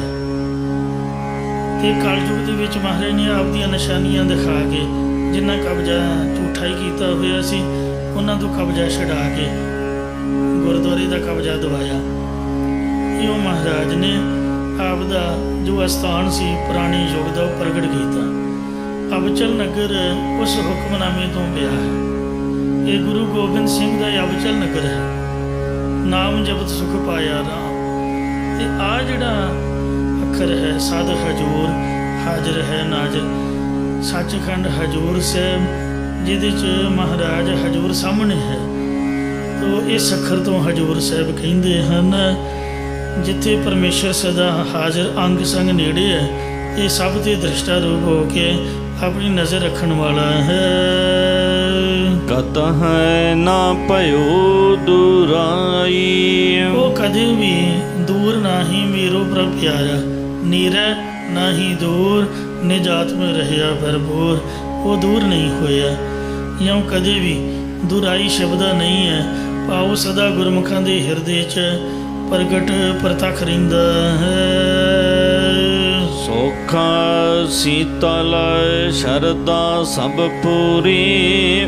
ਸੋ ਤਦ ਆਨੰਦ ਸਰੂਪ ਦੀ ਪ੍ਰਾਪਤੀ ਵਾਲੇ ਤੇ ਸ਼ਾਂਤ ਚਿੱਤ ਅਸੀਂ ਹੋ ਗਏ, ਤੇ ਸਾਡੀ ਸਾਰੀ ਸ਼ਰਧਾ ਪੂਰੀ ਹੋ ਗਈ। ਹੋਏ ਸੰਤ ਸਹਾਈ। ਜਦ ਸ਼ਾਂਤ ਆਤਮਾ ਵਾਲੇ ਸਤਿਗੁਰੂ ਜੀ ਸਾਡੇ ਸਹਾਇਕ ਹੋਏ, ਆਪ ਸਹਾਈ ਹੋਆ, ਸੱਚੇ ਦਾ ਸੱਚਾ ਢੋਆ। ਪਾਵਨ ਪਤਤ ਕੀਏ ਖਿਨ ਪੀਤਰ। ਗੁਰੂ ਸਾਹਿਬ ਜੀ ਨੇ ਇੱਕ ਖਿਨ ਦੇ ਵਿੱਚ ਪਾਪੀ ਪੁਰਖ ਪਵਿੱਤਰ ਜੀਵਨ ਵਾਲੇ ਕੀਤੇ ਕਰ ਦਿੱਤੇ ਨੇ। ਨਿਰਭਉ ਮਹਿਮਾ ਕਥਨ ਨ ਜਾਈ। ਇਸੇ ਕਰਕੇ ਗੁਰਾਂ ਦੀ ਪਰਮੇਸ਼ਰ ਦੀ ਜੋ ਮਹਿਮਾ ਹੈ, ਸ਼ੋਭਾ ਹੈ, ਕਥਨ ਨਹੀਂ ਕੀਤੀ ਜਾ ਸਕਦੀ। ਨਿਰਭਉ ਭਈ ਸਗਲ ਭੈ ਖੋਏ। ਹੁਣ ਉਹ ਡਰ ਤੋਂ ਰਹਿਤ ਹੋ ਗਏ, ਔਰ ਉਹਨਾਂ ਦੇ ਸਾਰੇ ਡਰ ਵੀ ਮੇਟ ਦਿੱਤੇ ਨੇ। ਗੋਬਿੰਦ ਗੋਬਿੰਦ ਚਰਨ ਉਟਾਈ। ਜਿਨ੍ਹਾਂ ਗੁਰਮੁਖਾਂ ਨੇ ਗੋਬਿੰਦ ਪਰਮੇਸ਼ਰ ਦੇ ਚਰਨਾਂ ਦੀ ਓਟ ਲੈਣਾ ਕੀਤੀ ਹੈ। ਨਾਨਕ ਜਸ ਗਾਵੈ ਠਾਕੁਰ ਕਾ। ਸਤਿਗੁਰੂ ਮਹਾਰਾਜ ਸਾਹਿਬ ਜੀ ਕਥਨ ਕਰਦੇ ਨੇ, ਕਿ ਜਿਹੜੇ ਗੁਰਮੁਖ ਜਨ ਹਨ ਰਹਿਣ ਦਿਨ ਸਲਵ ਲਾਈ। ਰਾਤ ਦਿਨੇ ਚਿੱਤ ਦੀ ਲੇ ਬਿਰਤੀ ਲਾ ਕੇ ਜੋੜ ਕੇ ਠਾਕੁਰ ਮਾਲਕ ਪਰਮੇਸ਼ਰ ਦਾ ਜਸ ਕੀਰਤਨ ਗਾਉਂਦੇ ਹਨ।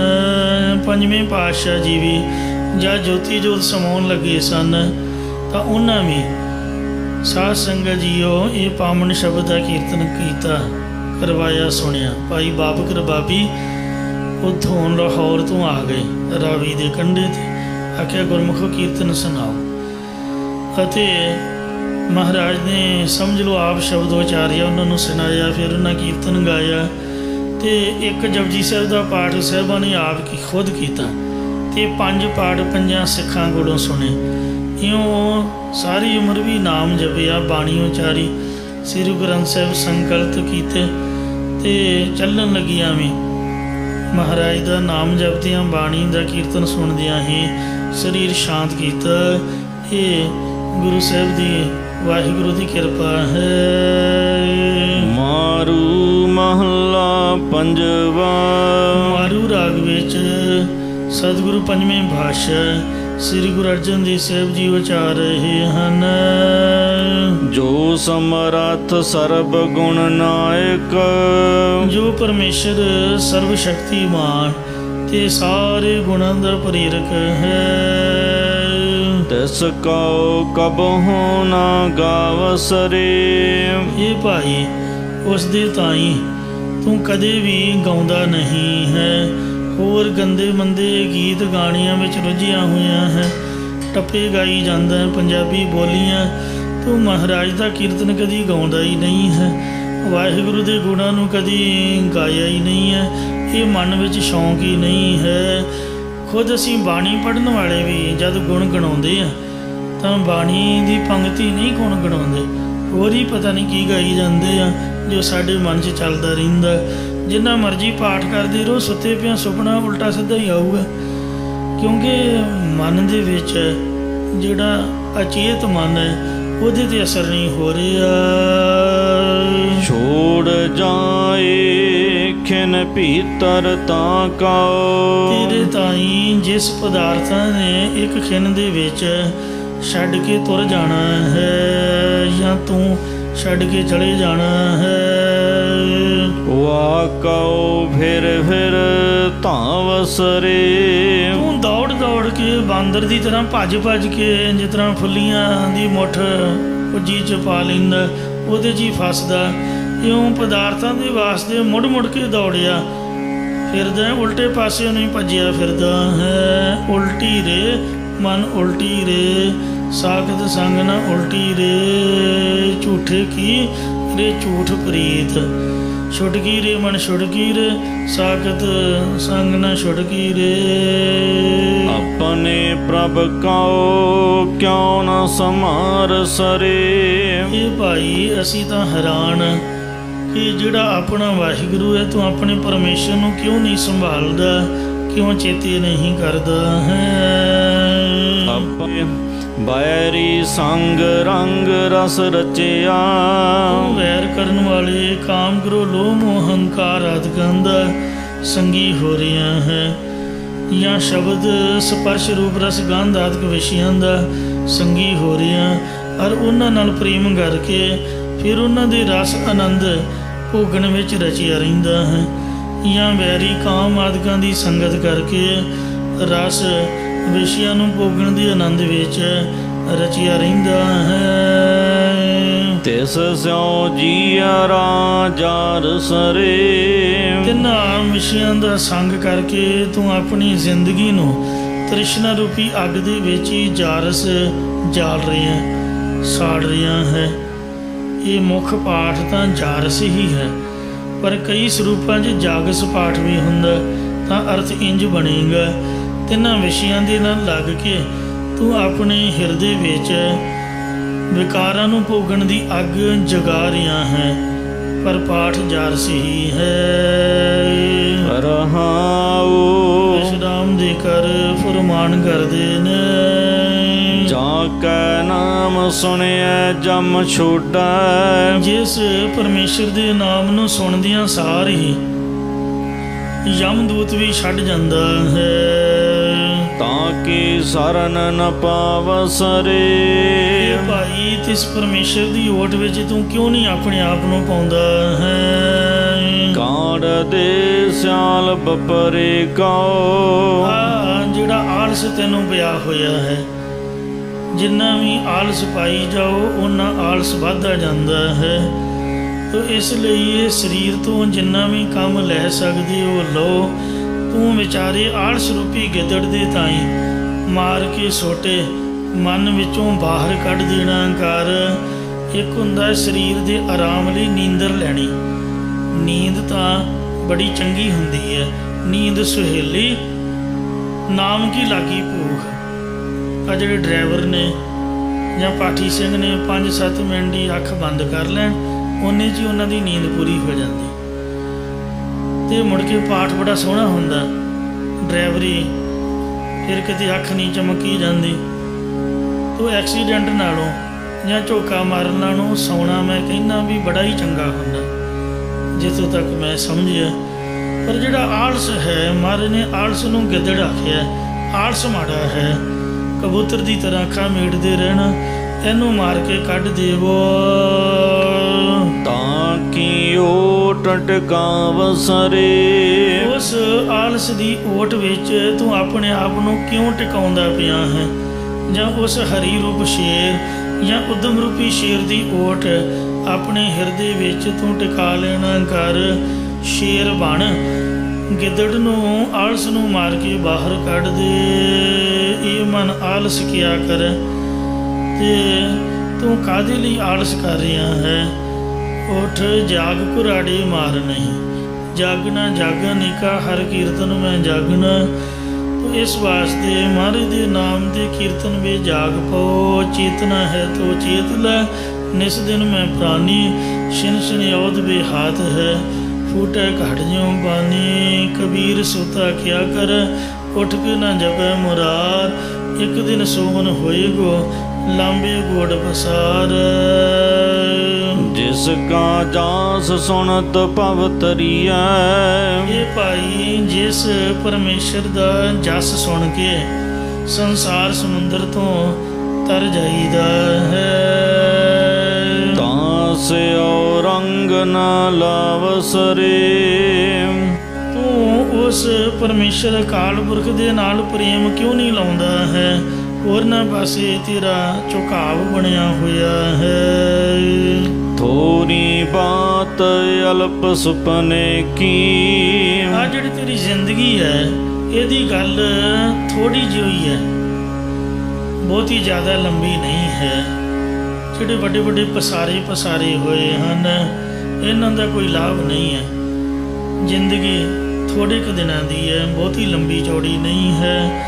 ਇਸ ਵਾਸਤੇ 4 ਦਿਨ ਆਪਣੀ ਨੌਬਤ ਚਲੇ ਬਜਾਏ। 4 ਦਿਨਾਂ ਦੀ ਜ਼ਿੰਦਗੀ ਹੈ, ਜੰਮਣ ਦਾ ਅਤੇ ਮਰਨ ਦਾ, ਅਤੇ ਬਾਕੀ 2-4 ਦਿਨ ਜਵਾਨੀ ਦੇ ਹੋ ਗਏ। ਇਸ ਲਈ ਬਹੁਤੀ ਲੰਬੀ ਨਹੀਂ ਹੈ। ਹਫ਼ਤੇ ਦੇ 7 ਕੀ ਦਿਨ ਨੇ, 8ਵਾਂ ਦਿਨ ਨਹੀਂ ਕਦੀ ਚੜ੍ਹਦਾ। ਇਹਦੇ 'ਚ ਹੀ ਕੰਮ ਤਮਾਮ ਹੋ ਜਾਂਦਾ ਹੈ। ਇਸ ਲਈ ਛੋਟੀ ਜਿਹੀ ਜ਼ਿੰਦਗੀ ਹੈ, ਤੁਛ ਬੁੱਧੀ ਹੈ ਤੇਰੀ, ਅਤੇ ਜ਼ਿੰਦਗੀ ਦੀ ਥੋੜ੍ਹੀ ਜਿਹੀ ਤੇਰੀ ਗੱਲ ਹੈ। ਤੂੰ ਤੁਛ ਮਾਤਰ ਅਤੇ ਸੁਪਨੇ ਦੀ ਤਰ੍ਹਾਂ ਪਦਾਰਥਾਂ ਦੇ ਵਿੱਚ ਫਸਿਆ ਹੋਇਆ ਹੈ। ਮਹਾਰਾਜ ਦਾ ਬਚਨ ਹੈ, ਯਕ ਅਰਜ਼ ਗੁਫਤਮ ਪੀਸ ਤੋ ਦਰ ਗੋਸ ਕੁਨ ਕਰਤਾਰ। ਹੱਕਾ ਕਬੀਰ ਕਰੀਮ ਤੋਂ ਬੇਅਬ ਪਰਵਦਗਾਰ। ਦੁਨੀਆ ਮੁਕਾਮੇ ਫਾਨੀ, ਦੁਨੀਆ ਦਾ ਮੁਕਾਮ ਫਾਨੀ ਫਨਾ ਰੂਪ ਹੈ, ਨਾਸ਼ਵੰਦ। ਜਿਸ ਆਸਨ ਹਮ ਬੈਠੇ ਕਿਤੇ ਬੈਸ ਗਿਆ। ਜਿਸ ਆਸਨ 'ਤੇ ਅਸੀਂ ਬੈਠੇ ਹੋਏ ਹਾਂ, ਸਮਝਿਆ ਕਿ ਸਾਡਾ ਆਸਨ ਹੈ। ਇੱਥੇ ਕਈ ਬੈਠ ਕੇ ਚਲੇ ਗਏ, ਕਈ ਬੈਠਣ ਤੋਂ ਹੀ ਲੜ ਪੈਂਦੇ ਨੇ। ਹਰਿਮੰਦਰ ਸਾਹਿਬ ਜਾਈਦਾ, ਪਹਿਲਾਂ ਬੜੀ ਲੜਾਈ ਹੁੰਦੀ ਸੀਗੀ। ਉਹਨੇ ਕਹਿਣਾ ਮੈਂ ਤਾਂ ਡੇਲੀ ਆਉਣਾ। ਹੁਣ ਡੇਲੀ ਵਾਲਿਆਂ ਨੂੰ ਸੇਵਾਦਾਰ ਕਹਿੰਦੇ ਵੀ ਬਾਹਰ ਹੱਥ ਮਾਰ ਕੇ ਬਾਹਰ ਦਾ ਰਾਹ ਵਿਖਾਉਂਦੇ। ਮਤਲਬ ਜਿਹੜੇ ਦੂਰੋਂ ਆਏ ਨੇ, ਕਦੀ ਕਦਾਈ ਤੁਸੀਂ ਉਹਨਾਂ ਨੂੰ ਜਗ੍ਹਾ ਦਿਓ। ਇਹ ਕੋਈ ਕਬਜ਼ਾ ਥੋੜ੍ਹਾ ਵੀ ਮੈਂ ਤਾਂ ਡੇਲੀ ਆਉਣਾ ਜੀ। मैं तो हमेशा ही इत्थे बैठदा। हमेशा वालियां नूं सोचना चाहिए भी आपां तां रोज़ ही आउंदे आ, जिहड़ा बेचारा घड़ी घंटा आया किते दूर दरेडे तो उन्होंने जगह दिओ, सगों आपां तां रोज़ सुणदे। इस वास्ते ये बड़ी दियानतदारी सियाणप की गल है भी आपदी जगह आपदी सीट किसी नूं दे के ते उहदा भला करना, उहदे ते परोपकार करना। मेरा पिता रोडवेज चों रिटायर होया, लोग बस च बहन तो लड़ पैंदे, मैं उहदे अल वेखदा हुंदा क्योंकि स्टाफ मैंबरां दी टिकट नहीं लगती। खबरें इस करके भी मैं किहड़ा पैसे दिते ने, भी आपां तां घर दे बंदे आ, बसां दे बंदे आ। उन्हें उठ के खड़े हो जाना, मसा सीट मिलनी, कहना कोई नहीं। बुढ़ा बंदा है या कोई बीबी है ਜਾਂ आप पासे हो जाना कि जिथे तिन्ना दी है, जे चौथा बंदा बह गया तो किन्नी की दिक्कत है, मिनट तो सारे 10 ने अगला स्टेशन आने दो। तो इस तरह लड़ाई करनी, झगड़ा करना बड़ा माड़ा है। ये कब्जे कुब्जे एवें कि एवें ही ने, इत्थे नहीं कोई रहिंदा। बड़े बड़े आए तो बड़े बड़े चले गए। धन कलगियां वाले पातशाह गुरु गोबिंद सिंह जी सचमुच ही असीं उन्हां दे निहंग आ ते उन्हां दा अमृत छकिया ते गुरु गोबिंद सिंह ने एक सकेंट नहीं लाया। कित्थे गए पहाड़िए दसो, लभदे ने किते? कब्जा तां साडा ही है भी चले ओ जने, जे मैं नहीं रहूँ मेरे पुत्त तां रहणगे। महाराज ने एक सकेंट नहीं लाया छड्डण लग्गियां किला, ते कब्जा किन्ना दा? 8 पैर 24 आवर उत्थे 5 प्यारे हाजिर होंदे ते भीम चंद का कोई नामो निशान देखो। आ जिहड़े पहाड़ीए जां जिहड़े औरंगजेब वर्गे मगर पए दे, कोई उन्हां दे धीआं पुत्त दिखाओ। महाराज दे धीआं पुत्त उत्थे काबज ने। मेरे नाल एक सिंह जथे च रिहा, सब तो पहला मेरे कमरे च सुनेहा लैके आया भी भाई ददार सिंह जी कहिंदे ने 5 प्यारिਆਂ ਦੀ सेवा च लगना। ਉਹਨੂੰ ਅਸੀਂ फौजा सो ਕਹਿੰਦੇ प्यार नाल। ਉੱਚਾ ਲੰਮਾ गोरा चिट्टा सिंह 5 प्यारिਆਂ ਦੀ सेवा च। मेरा ख्याल है कि उन्हें 25-30 साल हो गए होने। तखत श्री केसगढ़ साहब के भाई सरबजीत सिंह जी, सो वो गुरमुख प्यारे सेवा निभा रहे ने। हमेशा ही 5 प्यारे जदों भी कोई 5-7 पुरानी अमर छकण लई बेनती करन, उस वक्त अमर संचार करन दा हुक्म है। धन गुरु गोबिंद सिंह साहब जी महाराज जिन्हां पटने की धरती नूं छड्डण लग्गिया मिनट नहीं लाया। माता जी ने बड़े तरले मारे, कहंदे नहीं ये मेरी जगह नहीं है, मैं तो होर बथेरे काम करने। जे उत्थे बैठे रहिंदे ते बाकी दी सेवा या परोपकार कौन करदा? जे गुरु नानक साहब वो राय भाई दी तलवंडी ते कब्जा करी रखदे। महाराज विचरदे इत्थे सरियाली दे कोल गुरु साहब जी दा जद्दी पिंड सीगा। उत्थे तां पिता जी नौकरी करन लई गए सी ननकाना साहब, ते शरीका ने समझा पता नहीं कब्जा ही करना आ गए। मन नूं कहंदे भी उठो जी। गुरु जी 7 बजन कह के बाहर बार चले गए। उत्थे तां गुरुद्वारा साहब है ते वो जिथे उन्हां बहन नहीं दिता वो पिंड उजड़ गया। तो इस वास्ते जिस आसन हम बैठे किते बैस गया, ये जिंदगी बहुत ही लंबी नहीं है, थोड़ी जी गल है। सुपने की मात्र है, जब जाग आ गई तो मुड़ के जाना पएगा। बहुर बहुर अटकाव सरे। हे गुरमुखा तू अमृतधारी है, महाराज दा निहंग है, खालसा है, घट्टो घट्ट तू तां लड़ाई छड्ड दे। कब्जा जमाउण दी तू तां कशमकश विच ना आ। पदार्थां दे विच तू मुड़ मुड़ के क्यों अपने चित्त नूं अटकाउंदा पिया? गुरु नानक साहब के सिख इस तरह का नहीं करते जिस तरह तू कर रही है। गुरु गोबिंद सिंह महाराज के सिख बाबे फरीद का जीवन वेखो। इट सराणे होए समण कीड़ा लड़ियो मास, केतड़ियां जुग वापरे कद पाया बास। वेखो जंगल च जिंदगी गुजारती। उन्हां दी बाणी गुरु ग्रंथ साहब च मित्र प्यारे नूं हाल मरीदां दा कहना। कलगीधर महाराज कलगियां वाले पातशाह नूं सब दुनिया याद करती, मत्था टेकती है। इन्हां कारणों करके अज जिन्हां दी जगह ते तुसीं मेला लाउंदे हो, डेली आउंदे हो, एवें नहीं लगते मेले। इन्हां ने एक सकेंट दे विच आपदा शरीर छड्ड के हो गए ते हो गए। तो इसलिए महाराज सच्चे पातशाह कहंदे तू मुड़ मुड़ चित्त नूं अटकाउंदा पिया है। भयो ਬਰਸਾਤ ਕਿਰਪਾ ਨਿਧ ਠਾਕੁਰ। ਜਿਨ੍ਹਾਂ ਗੁਰਮੁਖਾਂ ਦੇ ਮਿਹਰ ਦਾ ਸਮੁੰਦਰ ਜਾਂ ਮਿਹਰ ਦਾ ਖਜ਼ਾਨਾ ਸੁਆਮੀ ਪਰਮੇਸ਼ਰ ਕਿਰਪਾਲੂ ਹੋਇਆ ਹੈ। ਸੰਤ ਸੰਗ ਬਦ ਪਾਈ।